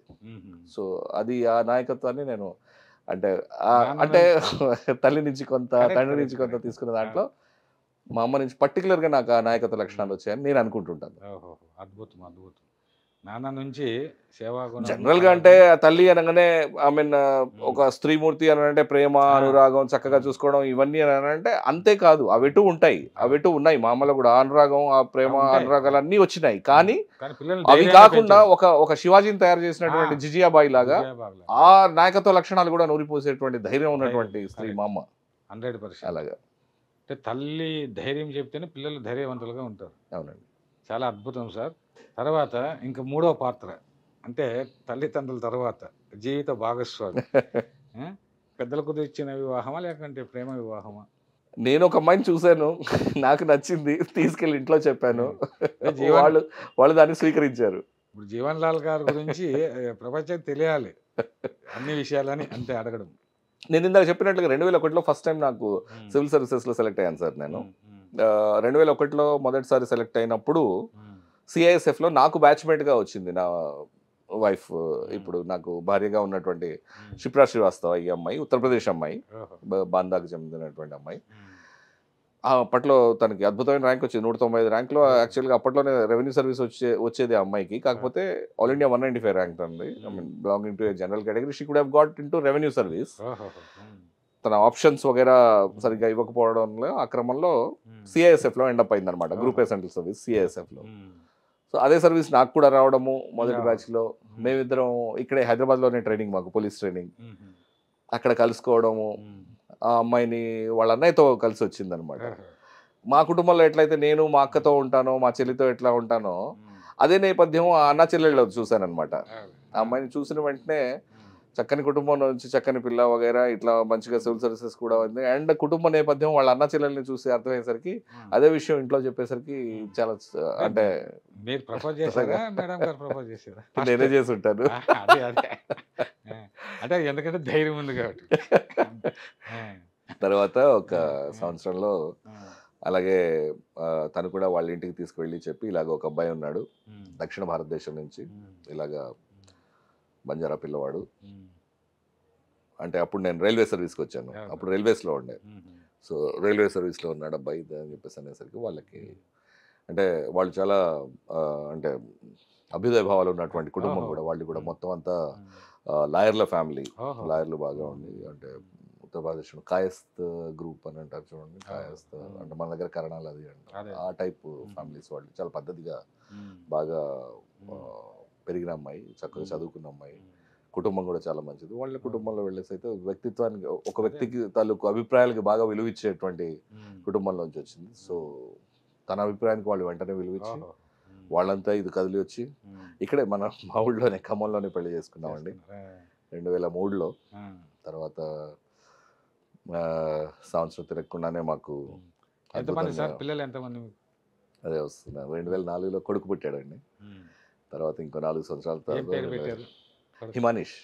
ఇలాగే ఉద్యోగాల రీత్యా విశాఖపట్నంలో కొంత, బొంబాయిలో కొంత, అంటే నేను నా ఉద్యోగాలు ఎట్లయితే సాగిపోయాయో నాది వైఫ్ది ఇద్దరివి. మా ఉద్యోగాలతో పాటుగా తను ఐ మీన్ తను అసిస్టెంట్ కమాండెంట్గా స్టార్ట్ అయ్యి డెప్యూటీ కమాండెంట్ అయ్యి తర్వాత ఏఐజీగా తను పదోన్నతులు తను తీసుకుంది. తర్వాత నేను ఇలాగే అసిస్టెంట్ కమిషనర్, డిప్యూటీ కమిషనర్గా విశాఖపట్నంలో, తర్వాత డిప్యూటీ కమిషనర్, జాయింట్ కమిషనర్గా హైదరాబాద్లో, తర్వాత మళ్ళీ జాయింట్ కమిషనర్గా, అడిషనల్ కమిషనర్గా బాంబేలో 8 సంవత్సరాలు ఉన్నానండి ముంబైలో. అలా మా క్రమంలో వాళ్ళు కూడా అట్లా వచ్చి చదువుకున్నారు. అండ్ బాబు ఆ తర్వాత ఐఐఎంలో సీట్ వచ్చింది వాడికి, ఐఐఎం ఇందోర్లో. ఐఐఎం ఇందోర్లో సీట్ వస్తే అక్కడ గ్రాడ్యుయేషన్ కంప్లీట్ చేసేసుకొని ఉన్నాడు. అండ్ పాప వచ్చేసి 2008లో పుట్టిందండి, తనుశ్రీ. ఇప్పుడు 11th అండి, ఢిల్లీలో వాళ్ళ అమ్మ దగ్గరే ఉంది. ఇప్పుడు ఇంకా చదువుతున్నారు. ఇక సివిల్ సర్వీసెస్లో ఒక ఇబ్బంది ఏమిటి అని అంటే, ఇద్దరు సివిల్ సర్వెంట్స్ అయితే ఇద్దరికి ఒక చోట ట్రాన్స్ఫర్ ఇవ్వడం అనేటువంటిది కొంచెం కష్టం. అన్ని సార్లు జరిగే పని కాదు. కొన్ని అడ్మినిస్ట్రేటివ్ కారణాల చేత వైఫ్ వచ్చేసి ఢిల్లీలోనే ఉండాల్సి వచ్చింది. సో తన దగ్గర పాప ఉంది. నేను ఇక్కడ కమిషనర్గా నా హోమ్ టౌన్కి నేను వచ్చాను, హైదరాబాద్కి 2 years back. And I'm here. So చక్కని కుటుంబము, మీకు ఒక రకంగా చెప్పాలంటే మంచి తల్లిదండ్రులు దొరికారు, అదృష్టం. భార్య, పిల్లలు అన్ని విధాలుగా మీకు చాలా అన్ని విధాల అదృష్టవంతుడిని దేవుడు చాలా విపరీతంగా ఆశీర్వదించాడు. చక్కని ఫ్యామిలీ, ఒక అద్భుతమైనటువంటి అంటే దైవికమైనటువంటి తల్లిదండ్రులు ఇవ్వడమే కాకుండా చాలా ప్రేమించే అక్క చెల్లెని ఇచ్చాడు దేవుడు. అలాగే మా బావలు కూడాను, వాళ్ళ పిల్లలు కూడాను, అండ్ నాకు భార్యని ఇంకంతకంటే గొప్పగా దేవుడు కరుణించాడు అనుకోవాలి. ఒక అద్భుతమైన స్త్రీమూర్తిని విషయాల్లో కూడా మీరు అదృష్టవంతులు. బట్ ప్రజలు, మీ వైరా ప్రజలు కానీ అక్కడ ఖమ్మం జిల్లాలో కానీ మీరు మళ్ళీ రాజకీయాలకు రావాలని కోరుకుంటున్నారు. ఇప్పుడు అంటే తండ్రి రాజకీయంలో ఉన్నాడు, తండ్రి రాజకీయంలో ఎమ్మెల్యేగా ఎదిగారు కాబట్టి తర్వాత నేను కూడా బిడ్డగా ఆ క్రమంలో వస్తాను అని చెప్పేసి అనుకోవడం అనేటువంటిది సహజం. జనరల్గా అంటే ఏంటంటే ఈ వారసత్వ రాజకీయాల మీద అనుకుంటున్నటువంటి జనరల్గా జరిగే ఇది. కాకపోతే ఏంటంటే ఆల్రెడీ నాన్నగారు నన్ను ఎంతో ఉన్నతమైన స్థాయిలో నిలిపి ఉన్నారు. ఆల్రెడీ ఒక కమిషనర్గా నేను సేవలు అందిస్తున్నాను. పదవి విరమణ తర్వాత అప్పుడైనా రాజకీయాల్లో అప్పటికి చెప్పలేను కృష్ణ గారు. కాకపోతే సామాజిక సేవ, సామాజిక స్పృహ, సేవా తత్పరత అనేటువంటిది అణువణువున నిండిపోయి ఉన్నాయి మాలో. కుటుంబం నాకొక్కడికే కాదండి, అమ్మకు, నాన్నకు, నాకు, అక్కకు, చెల్లికి, అందరికీ ఇది అంటే మాకు అంటే అనుస్యూతంగా మాలో ప్రవహిస్తున్నటువంటి, రక్తంలో ప్రవహిస్తున్నటువంటి మా బుద్ధి ఇది. ఎందుకంటే అలా తయారు చేశారు వాళ్ళు. కాబట్టి వేరేలా ఉండలేము. కాబట్టి ఆ సేవా తత్పరత అవన్నీ ఎటు సమాజం నుంచి అయితే మనం వచ్చాము, ఆ సమాధానం మళ్ళీ తిరిగి ఇవ్వాలి. కాంట్రిబ్యూషన్ అనేది అవసరము సమాజంకి అని ఉండి అవకాశం వస్తే వెనక్కి తగ్గేది లేదు. సార్, ఇప్పుడు మీరు చాలా చక్కగా మాట్లాడతారు, వాగ్భూషణం భూషణం అన్నట్టుగా. ఈ గిడుగు రామ్మూర్తి పంతులు ఆయన వర్ధంతికి, జయంతికి అనేక సార్లు వచ్చారు. మీరు బాంబేలో ఉన్నప్పుడు కూడా వచ్చారు. చాలా చక్కని, మీరు ఒక హార్ట్ఫుల్గా హృదయంతో మాట్లాడతారు. దానికి కారణం ఆయన గిరిజన ప్రాంతాల్లో చేసినటువంటి సేవలు. ఆ సేవలకు మీరు పులికించి మాట్లాడుతుంటారు. 2 విధాలు. గిడుగు రామ్మూర్తి పంతులు గారి మీద నాకు రెండు కారణాల చేత ఆయన బాగా ప్రీతిపాత్రం. ఆయన పట్ల నాకు ఎంతో ఎనలేని అభిమానం. దేనికంటే చెప్తానండి. ఒకటి, వ్యవహారిక భాషను అధికారికంగా ఉపయోగించడం పట్ల ఆయన చేసినటువంటి ఉద్యమం. మొదటిది వ్యవహారిక భాషోద్యమం. ఏమిటి వ్యవహారిక భాషోద్యమం? దేనికి వ్యవహారిక భాషోద్యమం? సాహిత్యం కానీ భాష కానీ ఎప్పుడు ఏంటంటే పండితులకే కాదండి, పామరులకు కూడా దగ్గరగా ఉండాలి. పామరులే ఎక్కువ, పండితులు ఎంతమంది ఉంటారు సమాజంలో? 1-2% కంటే ఉండరు. వాళ్ళు సంభాషించుకోవడానికి వాడేటువంటి గ్రాంధికమైనటువంటి భాష, సంస్కృత పుష్కలంగా ఉండేటువంటి భాష పామరులకు ఎలా అర్థమయ్యాను అంటే, భాషకు ఉన్నటువంటి ఏం చేయాలి, భాష ద్వారా చేయాల్సినటువంటి పని కమ్యూనికేషన్. మనం ఇద్దరం సంభాషించుకుంటే నేను చెప్పేది మీకు అర్థం అవ్వాలి, మీరు చెప్పేది నాకు అర్థం అవ్వాలి. అటు కేవలం పండితులే మాట్లాడేటువంటి గ్రాంధిక భాషనే ఉపయోగించడం ద్వారా పామరులకు ఎలా అర్థమవుతుంది వాళ్ళు ఏం చెప్పదలుచుకున్నారు అనేది. అందుకే వాళ్ళు పండిత బిషక్కులు అన్నాడు ఆయన. అది మాట. సో దానికి సంబంధించి ఒక అద్భుతమైనటువంటి ఉద్యమం నడిపించేసి అందరికీ చేరువైనటువంటి వ్యవహారికమైనటువంటి భాషనే ప్రామాణికంగా తీసుకోవాలి అనేటువంటిది ఆయన సాధించినటువంటి ఒక గొప్ప విజయం. దానిలో ఏం జరిగింది అని అంటే, ప్రతి పామరుడికి ఆయన ఒక గొంతు కల్పించారు. ప్రతి పామరుడికి ఒక గొంతు కల్పించారు. ప్రతి పామరుడి బాధ, ప్రతి పామరుడు అందరితో మాట్లాడే అవకాశం అధికారికంగా ఏం జరుగుతుంది, అధికారులు ఏం చేస్తున్నారు, అధికారులతో నేను సంభాషించాల్సినటువంటి భాష వ్యావహారికమే. నేను ఇకపైన గ్రాంధికం మాట్లాడాల్సిన అవసరం లేదు, నేను కష్టపడాల్సిన అవసరం లేదు. నేను నా భార్య పిల్లలతో మిత్రులతో సమాజంలో నేను ఏదైతే మాట్లాడుతున్నానో పామరుడుగా అదే భాషలో అధికారులతో కూడా మాట్లాడడం ద్వారా నా బాధ వ్యక్తం చేసుకోగలను. వాళ్ళు నాతో సంభాషించగలరు, నేను వాళ్ళతో. ఆ విధంగా అంటే ఇది ఒక అద్భుతమైనటువంటి ఒక గొప్ప సామాజిక సంస్కరణ. దానివల్లనే ఇప్పుడు సో ఆ విధంగా అది ఆ మొదటి పాయింట్కి నేను ఆయనకి గిడుగు వారికి నేను భక్తుండండి. ఆ పని ఆయన చేసినందుకు ఆయనకి మనం తెలుగు జాతి మొత్తం సర్వదా శరదా ఆయనకి మనం నమస్కారాలు చెప్పుకోవాల్సినటువంటి అవసరం ఉంది. Point number 1. రెండవ పాయింట్ ఏమిటి అంటే, ఒక గిరిజనుడిగా నేను ఇంకా గొప్పగా అనుకునేది ఏమిటి అంటే, మొత్తం వెనకబడిన వారికి, అంటే ఇందులో పామరుల్లో ఎక్కువగా వెనకబడిన వారే ఉంటారు, వీళ్ళందరికీ ఒక వాయిస్ కల్పించడమే కాకుండా, వాళ్ళందరికీ ఒక వాయిస్ ఇవ్వడమే కాకుండా, బాగా ఎక్స్ట్రీమ్ బ్యాక్వర్డ్ ఉన్నటువంటి కొన్ని ట్రైబల్ లాంగ్వేజెస్ ఏంటంటే దాదాపు కనుమరుగవుతున్నటువంటి భాషల్ని పట్టుకుని సౌర భాషని ఆయన సౌర భాషని సవరించిన మహానుభావుడు. చాలా వ్యాకరణమే రాశాడు, దానికి వ్యాకరణమే రాసి దానికి లిపి కల్పించి ఒక భాష కల్పించి, సో అంత గొప్ప ప్రయత్నం చేసినటువంటి ఆయన మహనీయుడు అనమాట. సో ఆ విధంగా ఆయన్ని నేను ఒక తెలుగు భాషలో అద్భుతమైనటువంటి సంస్కరణలు, ఏ విధంగా అయితే మనం నన్నయ్యని నేను ఎంతైతే గౌరవిస్తానో, మొదటి అద్భుతమైన కవిగా నన్నయ్య, ఎర్రన, తిక్కన ఏ విధంగా అయితే భారతం తీసుకొచ్చారో, తర్వాత క్రమంలో శ్రీనాథ కవి సార్వభౌముడు ఎంత అద్భుతంగా, తర్వాత పోతనామాత్యుడు ఎంత చక్కని మనకి భక్తి కావ్యాలు వగైరా ఇచ్చాడో, ఆ తర్వాత విశ్వనాథ సత్యనారాయణ గారి జనరేషన్, దాశరథి గారు, వీళ్ళంతా, మళ్ళీ మా కాళోజీ గారు అంతా, ఈ సి నారాయణ రెడ్డి గారు, వీళ్ళంతా ఏ విధంగా అయితే చిన్నగా అలా తీసుకొచ్చారో, ఇలాంటి భాషలో over a period of time, అంటే కాలక్రమేణా భాష పరిణామం చెందుతూ వస్తున్నటువంటి క్రమంలో ఎంతటికీ భాష పామరులకు దగ్గర కాని కాలంలో పామరులకు దగ్గరగా తీసుకొచ్చేసి పైగా గిరిజనులకి ఒక అవకాశం కల్పించేటువంటి ప్రయత్నం చేశారు. వాళ్ళు చదువుకోవాలన్నా పాఠ్యాంశాలు తెలుగులో ఉండాలి, అచ్చ తెలుగులో ఉండాలి, అది పత్రికలు అచ్చ తెలుగులో ఉండాలి. విద్య మొత్తం పామరులకు చేరువైంది, ఆకలింపు చేసుకోవడం అవకాశం అయింది. ఇందాక నేను మొదట్లో ఒక మాట చెప్పాను, ఏమిటి, తెలుగు మీడియం చదువుకున్నారా మీరు అని అడిగారు మీరు నన్ను. తెలుగు మీడియంలో చదువుకోవడం ద్వారానే నా విజ్ఞానం, నాకు కలిగిన విజ్ఞానం కానీ, నా విజ్ఞానానికి వికాసం కానివ్వండి జరిగింది. నేను తెలుగు మీడియంలో చదువుకొని తెలుగులో ఆలోచించి, ఆ తర్వాత కాలంలో ఇంగ్లీష్ బాగా నేర్చుకున్న తర్వాత ఇంగ్లీష్లో సంభాషించగలిగాను. ఏది, ఆ తెలుగులో సాధించిన విజ్ఞానాన్నే.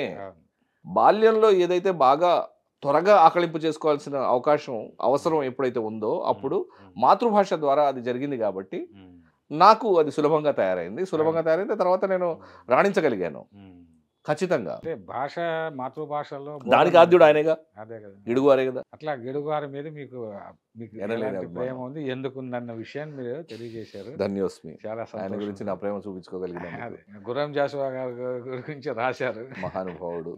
సాహిత్యం ఇక్కడ ఒక మాట చెప్పాలి, బిక్కి కృష్ణ గారు, మీరు అంటే సాహిత్యాన్ని అంటే అన్ని విధాలా చూసిన వారు వగైరా, ప్రతిసారి సాహిత్యం ఏమిటి అని అంటే ఆ సమకాలీన సమాజాన్ని ప్రతిబింబిస్తూ సమకాలీన సమాజంలో ఉన్నటువంటి ఉన్నత విషయాల్ని చెప్పడమే కాకుండా, సమకాలీన సమాజంలో ఉన్నటువంటి అధోగతి పాలు చేసినటువంటి విషయాల్ని కూడా తెలియజేస్తూ, అంటే ఏంటి, రెండు విషయాలు ఇక్కడ, చరిత్రను కూడా తెలియజేస్తుంది సాహిత్యం ద్వారానే.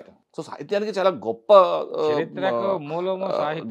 పని ఉందండి. అంటే సాహిత్యం వల్ల జరిగేటువంటి చాలా గొప్ప విషయాలు. ఇందాక నేను కాళోజీ నారాయణరావు గారి గురించి కూడా అదే చెప్పాను. కాళోజీ గారి నుండి ఇక్కడ తెలంగాణ ప్రాంతం నుంచి వచ్చినటువంటి రచయితలు ఎంతో మంది సమకాలీన సమాజాన్ని అండ్ ఏ విధంగా అయితే ఇక్కడ జరుగుతున్నటువంటి ఏమన్నా కొంచెం వేర్పాటువాదం కానీ అట్లాంటివి ఎందుకు అది సమంజసం అనేటువంటిది వాళ్ళు తమ కవితల ద్వారా, తమ కవిత్వం ద్వారా, తమ సాహిత్యం ద్వారా ప్రజలకి చెప్పే ప్రయత్నం చేశారు. అది చాలా మందికి అర్థమైంది. ఎంతోమంది, అంటే కొంతమంది బాధగా ఈ విభజనని ఒప్పుకున్నా కూడా అర్థం చేసుకోగలిగారు.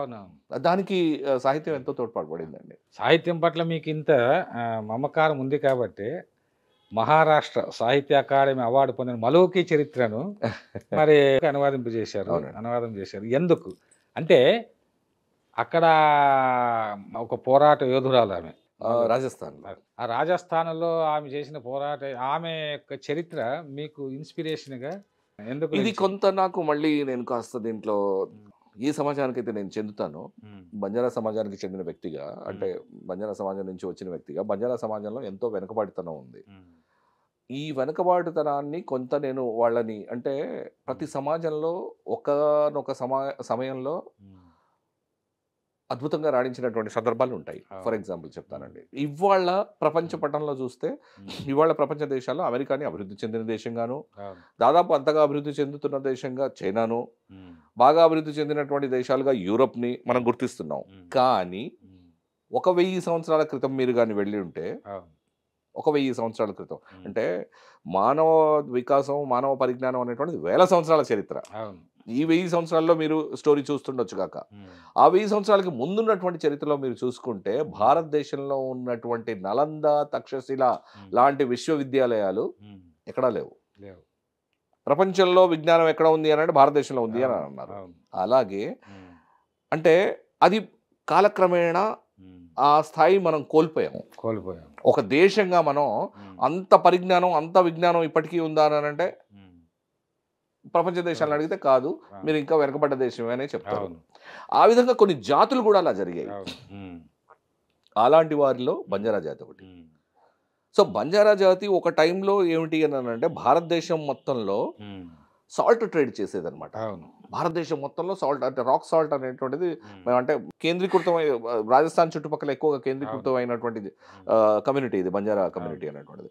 అక్కడి నుంచి వ్యాపార రీత్యా వివిధ ప్రాంతాలకు వెళ్తూ ఇప్పుడు సపోజ్ మీరు మన పార్లమెంట్ భవనం వగైరా ఆ ప్రాంతం అంతా ఉంది చూసారా ఢిల్లీలో మేజర్ పోర్షన్ లఖీషా బంజారా అనేటువంటి ఒక మహానుభావుడు ఆయన సొంత ప్రాంతం అది బంజారా వ్యక్తి. అంటే ఆ రోజుల్లో బంజారాలు బాగా అంటే ఒకప్పుడు ఏదైతే 1000 సంవత్సరాల క్రితం భారతదేశం ఏ విధంగా అయితే గొప్పగా ఉండిందని చెప్పేసి చెప్పానో అలాగా గొప్పగా ఉన్నటువంటి జాతి బంజారాలు. వ్యాపారంలో బాగా అభివృద్ధి చెందారు. వ్యాపారంలో అభివృద్ధి ఉంది, అన్ని విధాల అభివృద్ధి ఉంది. పశు సంరక్షణ, పశువుల గోపాలన. సేవలాల్ మహారాజ్ ఉన్నారు కులగురు, ఆయన కొన్ని వేల గోవుల్ని ఆయన తనతో పాటు తీసుకెళ్ళాడు. గో సంపద బాగా ఉండేది అప్పట్లో గోవుల సంపద. అంటే భూములు ఇంత వగైరా అని ఇప్పుడు ఏదైతే అనుకుంటున్నారో అది అంతగా ఉండేది కాదు. ఆ రోజుల్లో ఉన్నటువంటి సంపద బాగా ఉన్నటువంటి వన్ ఆఫ్ ద కమ్యూనిటీ, బాగా గొప్పగా బతికినటువంటి కమ్యూనిటీ, బాగా గొప్పగా నిలబడ్డ కమ్యూనిటీ. రాణా ప్రతాప్ కి సపోర్ట్ గా నిలిచిన ఉన్నారు. లఖీషా బంజారా కావచ్చు, హేము అనేటువంటి ఆయన ముఘల్స్ నే ఓడించి ఒక నెల పాటు ఏదైతే హిందూ సామ్రాజ్యం స్థాపించారో ఆ హేము అనేటువంటిది హేము భూక్యా అంటారు ఆయన్ని. కాలక్రమేణా వీళ్ళ స్టోరీలు మర్చి వగైరా అదంతా చేసి వీళ్ళ చరిత్రని మరుగున పెట్టే ప్రయత్నం అనేటువంటిది జరిగింది. భారతదేశంలో ఉన్నటువంటి 12 కోట్ల బంజారాలు ఉన్నారని అంటారు. సో వీళ్ళందరికీ నేను చెప్పేటువంటి విషయం ఏమిటి అని అంటే చరిత్ర ఇలా చెప్తోంది. ఇలాంటి వారసత్వ సంపద కలిగిన మీరు ఇవాళ ఇంత ఏ కారణం చేతైనా వెనుకబడి ఉండొచ్చు గాక మళ్ళీ మనం ఆ స్థాయిని అందుకోవాలి. ఏదైతే భారతదేశానికి నేను అనుకుంటానో, భారతీయుడుగా నేను ఏమనుకుంటానో 1000 సంవత్సరాల క్రితం ఏదైతే ప్రపంచానికి విజ్ఞాన కేంద్రంగా ఉందో భారతదేశం ఆ స్థాయికి మళ్ళీ రీచ్ అవ్వాలి, అక్కడికి చేరాలి. మనం ప్రపంచ దేశాలన్నీ మనల్ని మళ్ళీ తలెత్తి మనల్ని చూడాలి అనేది ఏదైతే అనుకుంటానో అలాగే బంజారాలని కూడా తయారు చేయాలనేటువంటిది నా ప్రయత్నం. ఎందుకంటే వీళ్ళలో వెనుకబాటుతనం చాలా ఎక్కువగా ఉంది. సో చరిత్రలో ఉన్నటువంటి ఇలాంటి వారసత్వ సంపదని తీసుకొచ్చి మీరు చెప్పినట్టుగా మలుకి అనేటువంటి ఏదైతే ఆ అమ్మాయి చరిత్ర ఉందో సింపుల్గా ఒక 2 వాక్యాలు చెప్పాలంటే ఆ పిల్ల చరిత్ర నేను ఎందుకు దాన్ని అంటే హిందీలో రాయబడింది అక్కడ మరాఠీలో యాక్చువల్లీ మరాఠీలో రాయబడిన దాన్ని నేను తెలుగులోకి అనువాదం చేయడం ఎందుకు జరిగిందని అంటే ఆ అమ్మాయి ఏదైతే ఉందో మలుకి ఒక అద్భుతమైనటువంటి అందగత్తె, బంజారా జాతికి చెందినటువంటి ఒక అమ్మాయి ఆ ప్రాంతంలో ఉండింది.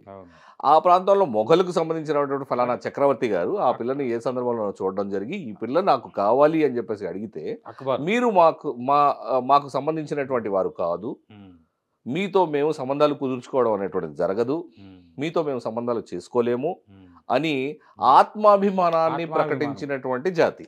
కరెక్ట్. భారతదేశానికే సామ్రాట్ అయినా కూడా, భారతదేశానికే చక్రవర్తి అయినా కూడా నువ్వు నాకు అక్కర్లేదు అని చెప్పగలిగినటువంటి ఆత్మాభిమానం కలిగినటువంటి జాతి బంజారా జాతి అనేటువంటిది చెప్పే ప్రయత్నం చేశాను నేను. ఈ కావ్యాన్ని నేను ఈ చరిత్రని నేను తెలుగులోకి అనువదించి ఇక్కడ ఉన్నటువంటి బంజారాల్లో ఈ విషయం తెలియజేసే ప్రయత్నం అనేటువంటి అందుకు చేస్తున్నాను. ఏమిటి అని అంటే ప్రతి మనిషి తాలూకు ఒక ఆత్మాభిమానం ఉంటుంది. ఆ ఆత్మాభిమానం ధనంతోనే వస్తుందా అంటే కాదు. ఆత్మాభిమానం నీ సంపద, నీలో ఉండేటువంటి సంపద. నీ కాన్ఫిడెన్స్ అనేటువంటిది ఎలా మెజర్ చేయగలరు? దానికి ఏమైనా కొలమానం ఉంటుందా? ఎంత గొప్ప అనేటువంటిది తెలుసుకోవడానికి నీ ఆత్మాభిమానం నువ్వు పెంపొందించుకోవాలి. నీకు నీ చరిత్ర.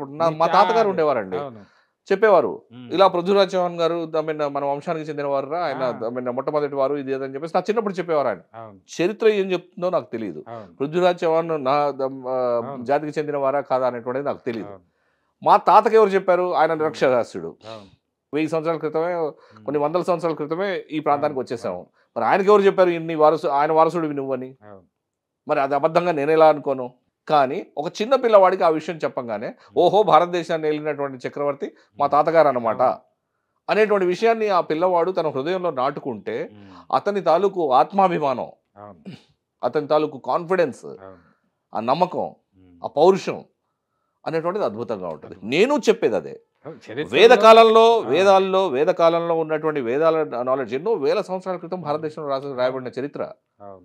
ఇవాళ హనుమాన్ చాలీసాలో చూస్తే మీకు సూర్యుడికి భూమికి ఉన్న దూరాన్ని లెక్కించి కట్టినట్లు ఉంది అందులో. మరి ఎక్కడి నుంచి వచ్చింది ఈ పరిజ్ఞానం అంతా? సున్నాను కనిపెట్టినటువంటి ఆర్యభట్ట, సున్నా లేకుంటే మొత్తం సృష్టి శూన్యం, అవును. అది కనిపెట్టినటువంటి భారతీయ సంపద. సో ముఖ్యంగా ఈ భారతీయ చరిత్రలో మీరు అన్నట్టుగా బంజారాల చరిత్ర చాలా గొప్ప చరిత్ర. అవునండి. మరుగున పడిపోయింది, మరుగున పరిచారో ఎందుకంటే చరిత్రలో లేదు. అవునండి. ఇప్పుడు హిందూ మతం కానీ సిక్కు మతం కానీ ఏ మతం అయినా బంజారాలు ఆ రోజు పోరాటాలు చేశారు. ఆ పోరాటంలో మాలోకి చరిత్ర కూడా ఒకటి. ఆమె అక్బర్కే బుద్ధి చెప్పింది వెళ్ళి. అంటే అంత ఆత్మాభిమానం. చెప్పండి. ఆయన తర్వాత యుద్ధం జరిగింది. తర్వాత యుద్ధం జరిగితే ఒక జాతిగా, ఒక ఊరుగా అందరూ ఆ ఒక్క పిల్ల మానం మా అందరి మానం, ఒక్క పాపకు సంబంధించినటువంటి ఆత్మాభిమానం మా అందరి ఆత్మాభిమానం అని చెప్పేసి మూకుమ్మడిగా, అంటే ఒక సమాజంగా మనం ఎలా నిలవాలి, ఒక కంప్లీట్ భరత జాతిగా మనం ఎలా నిలవాలి అనే దానికి తార్కాణం అండి ఇది. అది ఒక సొసైటీగా మనం ఎలా ఉండగలం, ఎలా ఉండాలి అనేటువంటి దానికి ప్రతీక మలుకి. ఆ విధంగా చారిత్రకమైనటువంటి విషయాలు కూడా అంటే మీకు సాహిత్యం పట్ల మక్కువ ఎక్కువగా ఉండడం వల్ల అలాంటి వాటిని అంటే వెలుగులోకి తీసుకుని వస్తున్నారు. అదేవిధంగా అనేక కళా సంస్థలకు, సేవా సంస్థలకు సహకారం చేస్తున్నారు. ఈ నేపథ్యంలో మీ గురించి తెలుసుకోవాలని చాలామంది ఉన్నారు కాబట్టి ఇన్ని ప్రశ్నలు మేమైతే సంధించాల్సి వచ్చింది. కానీ కేవలం అంటే ఏదో ఒక అధికారిగా ఉంటూ ఏదో మా పని మేము చేసుకోవాలి, సమాజం ఎందుకు పట్టించుకోవాలి బాధ్యత అండి. ఒక ఉద్యోగిగా, ఒక అధికారిగా ఉండడం అనేటువంటిది అదే నా జీవితం కాదు. That is one facet of my life. ఒక కోణం అది నా జీవితంలో, ఒక కోణం. ప్రతి మనిషి జీవితంలో ఎన్నో కోణాలు ఉంటాయి. ఇప్పుడు అంబేద్కర్ మహాశయుడు అన్నాడు, ఆయన ఏమంటాడు అంటే ఒక రకంగా ఆయన వల్ల, అంటే ఒక రకంగా కాదు, అన్ని విధాలా ఆయన పెట్టినటువంటి భిక్ష నా ఉద్యోగంగా ఫీల్ అవుతాను నేను. ఏమిటి, ఒక రిజర్వేషన్ వాడుకునేసి ఈ పొజిషన్కి వచ్చాను. అది ఆయన ఈ విధంగా వెనకబడిన జాతి కాబట్టి వీళ్ళకి ప్రథమంగా ఇలా కొంచెం అవకాశం కల్పిస్తే వీళ్ళు పైకి వస్తారని చెప్పేసి అన్నాడు. ఆయన ఇంకో మాట చెప్పాడు, pay back to the society, give it back to your society. నేను ఒక పొజిషన్కి వచ్చినంత మాత్రం నేను I have been selected as an IRS against reservation in a tribal category. దాంట్లో ఆ రిజర్వేషన్కి అగెనెస్ట్గా నాకు ఈ ప్లేస్లో కూర్చోబెట్టాడు కాబట్టి ఆ సమాజానికి చెందిన అందరి వ్యక్తుల పట్ల నాకు బాధ్యత ఉంది. I have taken a position out of that particular category, so I have a bound and responsibility to take care of them. ఇది అంబేద్కర్ చెప్పారు. ఆయన చనిపోయే ముందు నాగ్పూర్లో ఒక సమావేశంలో ఆయన బాధపడ్డారు. యాక్చువల్గా ఆయన చనిపోయే ముందే చాలా మంది ఉద్యోగాల్లోకి రావడం జరిగింది వగైరా. కాకపోతే వ్యక్తిత్వంగా, సెల్ఫిష్గా, వ్యక్తిగతంగా నాకు నాది అన్న టైప్లో ఆలోచించుకునేసి తిరిగి వాళ్ళ సమాజం వైపు చూసేవారు చూడలేదు ఆ రోజుల్లో. అంటే ఆయన బతికున్న రోజుల్లోనే చూసారు ఈ క్రమం. ఇప్పటికీ అది ఉంది. కాకపోతే ఏమిటి అని అంటే you have taken the representation on behalf of a particular population. వాళ్ళ తరపున నువ్వు ఈ స్థాయికి వచ్చినావు కాబట్టి వాళ్ళ పట్ల నీకు బాధ్యత ఉంటుంది. వాళ్ళ పట్ల నువ్వు కొంచెం సేవాభావంగా ఉండాలి, వాళ్ళ పట్ల నువ్వు కొంచెం సహాయకారిగా ఉండాలి అనేటువంటిది నీ కనీస బాధ్యత. అది కూడా అర్థం కాని వాళ్ళు వ్యక్తిత్వం ఏమిటి అనేటువంటిది వాళ్ళు ప్రశ్నించుకోవాలి. అది నాకు సంబంధించినంత వరకు తల్లిదండ్రి ఇచ్చినటువంటి సంస్కారాలతో నేనేమిటి అని అంటే pay back to the society అనేటువంటిది it's part of my culture, part of my blood, part of my life. ఇది అందరిలో ఉంటే సమాజం ఎంతో బాగా బాగుపడుతుంది అండి. గురజాడపురం చెప్పిన దేశం అంటే మట్టి కాదో, ఈ దేశం అంటే మనిషిలో. ఒక మనిషి పట్ల ఇంకో మనిషికి ఆ బాధ్యత ఫీల్ అయిన రోజున అద్భుతం అండి భారతదేశం. ఇప్పుడు ఎవరు ఏమిటి అని కాకుండా అందరి పట్ల, అందరి కోసం ఒకళ్ళ కోసం అందరూ నిలిచిన రోజున మన అభివృద్ధిని ఎవరు ఆపలేరు. చాలా చాలా మంచి విశ్లేషణ చేశారు సార్. చివరిగా ఒక ప్రశ్న. ఇప్పుడు మీరు ఒక అంటే ఇంజినీర్‌గా ఉంటూ సాఫ్ట్‌వేర్ రంగంలో ఆ రోజుల్లోనే అనేక అవకాశాలున్నా విదేశాలకు వెళ్ళకుండా ఇక్కడ భారతదేశాన్ని సేవ చేశారు. అవునండి. ఇప్పుడు మళ్ళీ అమెరికాలో ట్రంప్ మరి ఇది ఆ! ఆహ్, విదేశాలకు వచ్చారు ఇప్పుడు మీరు ప్రశ్నల్లో. ఆ! అట్లా చివరి ప్రశ్న ఇది. మీ ట్రంప్ పైన మీ అభిప్రాయం ఏంటి? మన వాళ్ళు మరి అక్కడ ఉండగలుగుతారా? అంటే లేదా? మన వారు ఇప్పుడు ట్రంప్ గారి విదేశ విధానాల వలన హ్మ్. భారతీయులకు ఏం జరుగుతుంది అనేటువంటిది మీ ఉద్దేశంగా అయితే, అవును. హ్మ్. ఇప్పుడు ప్రతి దేశంలోనూ హ్మ్. ఇప్పుడు భారతదేశం ఉంది మన హ్మ్. దేశంలో. హ్మ్. పక్క దేశాల వాళ్ళని మన దేశంలోకి మనం రానిస్తామా? హ్మ్. అంత సులభంగా రానివ్వం. రాని. అంటే ఎవరికైనా అవసరం ఉంటే సహాయం చేయడం అనేటువంటిది ఒక పద్ధతి. హ్మ్. కాకపోతే మా దేశంలోనే నిరుద్యోగం వగైరా రిసోర్సెస్ తక్కువున్నాయి. హ్మ్. సరే ఎక్కువున్నా కూడాను హ్మ్. నా దేశవాసుల కోసం నేను వాడడం అనేటువంటిది ధర్మం. అవును. నాకు తెలిసి ట్రంప్ కూడా అట్లాంటిదే ఏదో చేసే ప్రయత్నం చేస్తున్నాడేమో అనేటువంటిది నా ఉద్దేశం. ఆయన్ని నేను చెడుగా చూడడం నా ఉద్దేశం కాదు. కాకపోతే హ్మ్. ఆ దేశానికి సంబంధించినటువంటి ఒరిజినల్‌గా ఎవరైతే సిటిజన్స్ ఉన్నారో వాళ్ళ పట్ల ఆయనకు బాధ్యత ఎక్కువగా ఉంది కాబట్టి, హ్మ్. వాళ్ళకొచ్చే రూపాయో, వాళ్ళకొచ్చే రొట్టె ఏదో ఇతరుల ఎత్తుకుపోకుండా, ఇతరులు తీసుకోకుండా చూసే ప్రయత్నం ఏదో చేసే ప్రయత్నం చేస్తున్నాడని చెప్పేసి అతను చెప్తున్న విషయం. అవును. కాకపోతే అవును. ఏ సమాజం కూడా ఇంకో సమాజంతో హ్మ్. అనుబంధం, అవును. అనుసంధానం లేకుండా బ్రతికే రోజులు కావివి. హ్మ్. ఇది వసుధైక కుటుంబకం రోజులివి. అవును. హ్మ్. అంటే ప్రపంచమంతా ఒక కుటుంబంగా బతికేటువంటి రోజులు. హ్మ్. భారతదేశం సపోర్ట్ లేకుండా అమెరికా బతకదు, అమెరికా సపోర్ట్ లేకుండా అవును. భారతదేశం బతకదు, మనిద్దరి సపోర్ట్ లేకుండా చైనా బతకదు, చైనా సపోర్ట్ లేకుండా రష్యా బతకదు, రష్యా సపోర్ట్ లేకుండా మనం ఉండలేం. అంటే హ్మ్. ప్రతి విషయానికి వ్యాపారం, వాణిజ్యం, కల్చర్ హ్మ్. అన్ని విధాల భాష, అన్ని విధాల అన్ని సమాజాలు కలగలిసిపోయి సమ్మిళితంగా అయినటువంటి ఈ రోజుల్లో ఆయన కొన్ని సమాజాలని, కొన్ని వ్యక్తుల్ని, కొన్ని దేశాల వారిని తరిమివేసే ప్రయత్నం చేస్తున్నాడని నేను అనుకోవట్లేదు. కాకపోతే అలాంటిదేమన్నా చేస్తే అది మరి వాళ్ళ విజ్ఞతకే వదిలేయాలి. కాకపోతే దీంట్లో కొంత భారతీయులకి హ్మ్. నష్టం ఎక్కువ జరిగే ప్రమాదం ఉంది అనేటువంటిది తెలుస్తోంది. అదే. అదే. నేను దీన్ని కొంచెం వేరేగా చూస్తాను. హ్మ్. దీన్నేంటంటారంటే ఇనీషియల్‌గా ఈ తెలివైన భారతీయులు ఏదైతే ఇలాంటి బెటర్ ఉద్యోగాల కోసం విదేశాలకు వెళ్ళడం ఏదైతే జరుగుతుందో, హ్మ్. దాన్ని ఇంగ్లీష్‌లో ఒక పదం వాడతారు. బ్రెయిన్ డ్రెయిన్ అంటారు. ఆహా! హ్మ్. సో, ముందు బ్రెయిన్ డ్రెయిన్ జరిగి భారతదేశంలో నుంచి వీళ్ళు బయటికెళ్ళుంటే, హ్మ్. వాళ్ళు ఒకవేళ రిటర్న్ వస్తున్నారా హ్మ్. అనంటే, ఎవరైతే బెస్ట్ బ్రెయిన్స్ ఎళ్లారో ఆ బెస్ట్ బ్రెయిన్స్ రిటర్న్ వస్తున్నాయనంటే మోస్ట్ వెల్కమ్. నాకైతే ఒక భారతీయుడిగా నేను ఆనందిస్తాను అంతే దానికైతే. కదా! ఆ! నేను ఆనందిస్తాను. హ్మ్. కాకపోతే బ్రతుకు జీవుడా ఆ! అని జీవనం లేకుండా బ్రతుకు కోసమే వెళ్ళినటువంటి వాళ్ళు తిరిగి రావాల్సిన పరిస్థితి వస్తే అది కొంచెం శోచనీయం. అది కొంచెం దారుణం. హ్మ్. ఏది ఏమైనా హ్మ్. మన దేశంలో జనరేట్ అయినటువంటి గ్రేట్ టాలెంట్ హ్మ్. మన దేశంలోనే రిటైన్ అయ్యి అంటే ఇలాంటి కారణాల చేత హ్మ్. ఇక ముందు వచ్చేటువంటి అద్భుతమైనటువంటి తెలివైన యువత ఎవరైతే ఉన్నారో వాళ్ళు హ్మ్. ఇలాంటి సిచ్యువేషన్ చూసి హ్మ్. అంటే ఇక్కడ సముపార్జించినటువంటి హ్మ్. విజ్ఞానాన్ని హ్మ్. ఏదైతే భారతదేశంలో ఉండి మీరు సాధించినటువంటి జ్ఞానం ఏదైతే ఉందో హ్మ్. అది భారతదేశంలోనే ఉండి ఇప్పుడు చాలా అవకాశాలు ఉన్నాయి. ఎన్నో ఇప్పుడు కేంద్ర ప్రభుత్వం చూడండి స్టార్టప్‌లకి స్పెషల్ కేర్ తీసుకుంటోంది. అవును. యువత జాగ్రత్తగా గమనించాలి ఈ విషయాన్ని. స్టార్టప్స్ అనేటువంటిది అద్భుతంగా టేకప్ చేస్తున్నటువంటి రోజులివి. అవును. హ్మ్. సో, స్టార్టప్‌లు వస్తున్నాయి. దానికి ప్రభుత్వ సహకారం వగైరా ఉంది కాబట్టి హ్మ్. ఒకింత సొంత లాభం కొంత మానుకొని పొరుగువాడికి తోడ్పడు పొరుగు వారికి తోడ్పడు. పొరుగువారు ఎవరు నీకు? నీ ఓన్ ఇండియన్స్. అది. Your own country. హ్మ్. అండ్ దాని ద్వారా నీకు పేరు వస్తుంది, సంపద వస్తుంది, అన్నీ వస్తాయి. హ్మ్. ఏమో అమెరికాలో ఉంటే రూ. 100 వస్తే భారతదేశంలో ఉంటే రూ. 50 వస్తదేమో. అంతే. కావచ్చు. హ్మ్. కానీ అంతలో సంతృప్తి చెంది నువ్వు అభివృద్ధిలో ఉండడానికి పనికొస్తుంది అనుకుంటాను. అవును. సో, ఏదైతే విజ్ఞానం అద్భుతంగా సాధిస్తున్నావో దాన్ని భారతదేశంలో దాన్ని పనికి పెడితే హ్మ్. మనం హ్మ్. అతి ఆనతి కాలంలో, అతి కొద్ది కాలంలోనే హ్మ్. మనం అమెరికా లాంటి దేశాన్ని, చైనాని, రష్యాని, ఈ యూరోప్ దేశాలని మనం దాటిపోవడానికి చాలా మంచి అవకాశం ఉందని సంపూర్ణంగా నమ్ముతాను నేను. ఎందుకంటే హ్మ్. ఇవాళ మీరు చూడండి హ్మ్.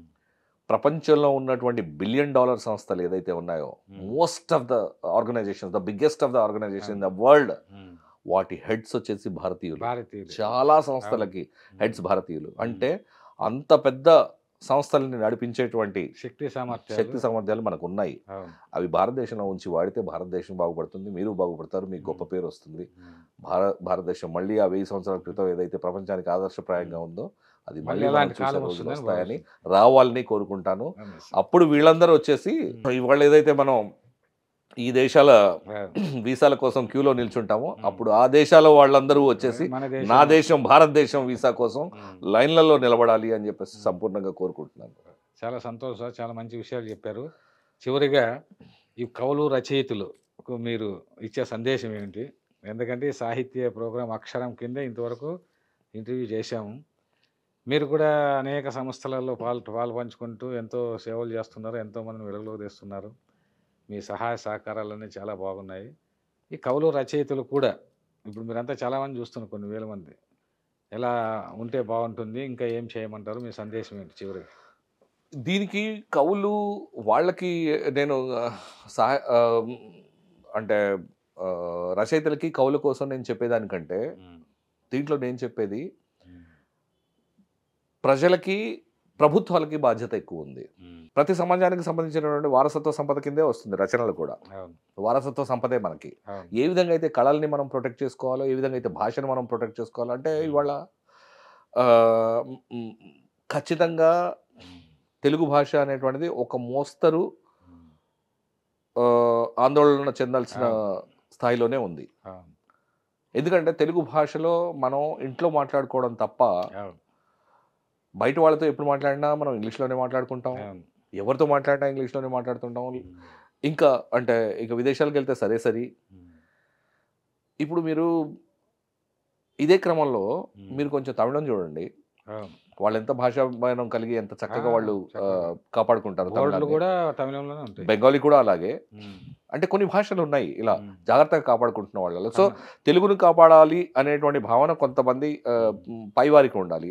ఎవరైతే ఈ ఇది జరిగి ఎవరైతే చేయగలరో ఇవి ఉమ్, అధికారంలో ఉన్నవారు, అవును, అధికారంలో ఇది చేయగలిగేటువంటి స్థాయిలో ఉన్నవారు అందరూ ఉమ్, ఇది ఒకటి ఆకలింపు చేసుకోవాలి. పాయింట్ నెంబర్ 1 అండి. ఉమ్, రెండవది ఏమిటి అని అంటే మీరు ఇప్పుడు యూరోప్లో కూడా చూడండి. ఉమ్, యూరోప్లో ఎన్నో దేశాలు ఉన్నాయి. ఒక్కో దేశానికి ఒక్కో భాష ఉంది. అవును, మీరు స్పెయిన్ వెళ్ళారనుకోండి, ఉమ్, ఇంగ్లీష్లో మాట్లాడలేరు, ఉమ్, స్పానిష్లోనే మాట్లాడాలి. ఓహో, ఉమ్, ఫ్రాన్స్ వెళ్ళారనుకోండి, ఉమ్, ఫ్రెంచ్లోనే మాట్లాడాలి. ఓహో, జర్మనీ వెళ్ళారనుకోండి, జర్మన్లోనే మాట్లాడాలి. ఉమ్, ఒక్కొక్క దేశం అక్కడ ఉమ్, ఎంత చక్కగా భాషాభిమానం కలిగి వాళ్ళు ఆ భాషలోనే మాట్లాడగలుగుతున్నారు. అవును, ఏం వాళ్ళు ఇంగ్లీష్లో మాట్లాడలేక లేదు. ఉమ్, సో అలాంటి భాషాభిమానం, ప్రాంతీయాభిమానం కొంత మనకు ఉండాలి. ఉండాలి. అంటే వసుదైక కుటుంబకం అన్నంత మాత్రాన ఉమ్, మనదంతా వదులుకొని మిగతా వాళ్ళది పరాయి వాళ్ళది అక్కడ చేసుకోమని కాదు ఉద్దేశం. అవును, మనది బ్రతకనిస్తూ, మనది బ్రతికిస్తూ ఉమ్, అవతల వాళ్ళతో సంభాషించుకోండి. అవతల వాళ్ళ పట్ల కూడా ఉమ్, గౌరవంగా ఉండండి, ఉమ్, మర్యాదగా ఉండండి. ఎందుకంటే మర్యాద మన కల్చర్. అవును, మన వారసత్వ సంపదలో ఇతర వాళ్ళని గౌరవించడం కూడా మన వారసత్వ సంపద. కాకపోతే ఉమ్, తనకు మాలిన ధర్మం లేదు. అది తను అంటే ఎవరు ఇక్కడ? మనము, మన భాష మన తెలుగు, భాష. ఉమ్, మన అక్షరం, మన తల్లి, ఉమ్, మన అమ్మ, మన భాష, మన తెలుగు. అవును, సో తెలుగు పట్ల ఆ అభిమానాన్ని అలా కంటిన్యూ చేస్తూ, అలా అద్భుతంగా ఉంచుతూ, ఉమ్, పిల్లలకి ఎంతసేపు ప్రపంచం అంతా ఇంగ్లీషు వగైరా వివిధ భాషలు అనుకోండి, ఉమ్, ప్రపంచం అంతా నేర్పిస్తుంది, అవును, దాంట్లో ఇబ్బంది ఏం లేదు. ఉమ్, తెలుగు మాత్రం ఇంట్లోనే నేర్చుకోవాలి. అవును. అంటే మీరు చెప్పినట్టుగా దేశాభిమానం నాకు కద్దని ఒట్టి గొప్పలు చెప్పుకోకోయి పూని ఏదైనా మేలు తలపెట్టుకో అన్నట్టుగా ఖచ్చితంగా. ఇప్పుడు దేశ భాషలందు తెలుగు లెస్సని కృష్ణదేవరాయలు అన్నారు, మీరు కూడా ఆ విధంగా చెప్పారు. అక్కడి నుంచి ఏదైతే తమిళం కాపాడుకుంటున్నారు ఇవాళ కమ్మన్న, ఉమ్, ఆయన సుందర తెలుగు, సుందర తెలుగు అంటారు. ఇటాలియన్ ఆఫ్ ద ఈస్ట్ అంటారు. బికాజ్ ఇటాలియన్ అంటే అజంత భాష అంటారు చూడండి. ఏ భాషలోనైనా పదాలు అచ్చులతో ఎండ్ అయితే అవును, ఆ భాష వినడానికి వినసొంపుగా ఉంటది అని అంటారు. అవును, ఉంటది, ఉమ్, చెప్పారు, ఊ, ఈ ఇట్లాంటివి ఏదైతే అచ్చులు ఉంటాయో అవును, ఆ అచ్చులతో ఆఖరణ వచ్చే పదాలన్నీ అజంత తెలుగులో భాష. ఉంటాయి. అవును. అజంత భాష. ఉమ్, సో వినడానికి ఎంతో వినసొంపుగా ఉంటుంది. అందుకే ఇటాలియన్ ఆఫ్ ద ఈస్ట్, ఇటాలియన్లో అలా జరుగుతుంది. అవును, ఇటాలియన్ ఆఫ్ ద ఈస్ట్ అని చెప్పేసి అని అంటారు. తెలుగుకే ఆ గౌరవం దక్కింది, తెలుగుకే ఆ ప్రేమ దక్కింది. అందుకే సుందర తెలుగు అని కమ్మనన్నా, ఉమ్, దేశ భాషలంతా తెలుగు లెస్స అని చెప్పేసి శ్రీకృష్ణదేవరాయలన్నా, అవును, ఎవరైనా తెలుగులో ఉన్నటువంటి గొప్పతనం అది మనం గ్రహిద్దాం. మన భాష గొప్పది. అవును, 10 కోట్ల పైచిలకు తెలుగువారు ఉన్నారు ఇవాళ. అవును. కాపాడుకోవాల్సిన బాధ్యత మనందరి మీద ఉంది. ఉమ్, ఆ సాహితీ కార్యక్రమాలు అనేటువంటిది జరగాలి. ఆ సాహిత్యాన్ని ప్రోత్సహించాలి. అవును, ఆ సాహిత్యాన్ని ఆకలింపు చేసుకోవాలి. ఆ సాహిత్యంలో ఉన్నటువంటి గొప్పదనాన్ని ఆస్వాదించాలి. అది. ఆస్వాదిస్తూ పిల్లల్ని ఉమ్, పిల్లలకి ఆ భాషలో మనం విజ్ఞానాన్ని పంచే నేర్పించాలి. ప్రయత్నం చేయాలి. దానివల్ల వాళ్ళ వికాసం అనేటువంటిది అద్భుతంగా తొందరగా జరుగుతుంది, బాగా జరుగుతుంది. నమ్మి భాషని ప్రొటెక్ట్ చేసుకుంటూ భాషని మన వారసత్వ సంపదలానే భావిస్తూ దాన్ని కాపాడుతూ మనం మన గౌరవాన్ని కాపాడుకోవాలని చెప్పేసి నా వినతి తెలుగు వారందరికీ. చాలా సంతోషం సార్. మీరు అనేక విషయాలపైన సూటిగా స్పష్టంగా హృదయాలకు హత్తుకునే విధంగా మీరు చాలా మంచి విషయాలు తెలియజేశారు. చాలాసేపు మాతో అంటే మీ యొక్క భావాలను, హృదయంలో ఉన్న భావాలను మాతో పంచుకున్నందుకు మీకు హృదయపూర్వక ధన్యవాదాలు. నాకు ఇంత చక్కని అవకాశం ఇచ్చినందుకు, తెలుగు వారితో అందరితో మాట్లాడే అవకాశం కలిగి, తెలుగు వారికి నా గుండెల్లో ఉన్నటువంటి విషయాలు ప్రప్రథమంగా ఇప్పటివరకు నేను ఎప్పుడు ఎన్ని విషయాలు కానీ ఈ రకమైన విషయాలు కానీ ఎవరికి చెప్పలేదు. ఇన్ని నా గుండెల్లో ఉన్నటువంటి విషయాలు నా వారిగా, నా తెలుగు వారితో నన్ను పంచుకోగలిగే అవకాశం ఇచ్చినందుకు మీ అందరికీ ధన్యవాదాలు. తెలుగు వన్ వారికి ప్రత్యేక ధన్యవాదాలు. ధన్యవాదాలు సార్. ఇదండి ఈ వారం ముఖాముఖి. వచ్చే వారం మరొక కవితో రచయితతో కలిసి ముఖాముఖి కొనసాగిద్దాం. అంతవరకు సెలవు.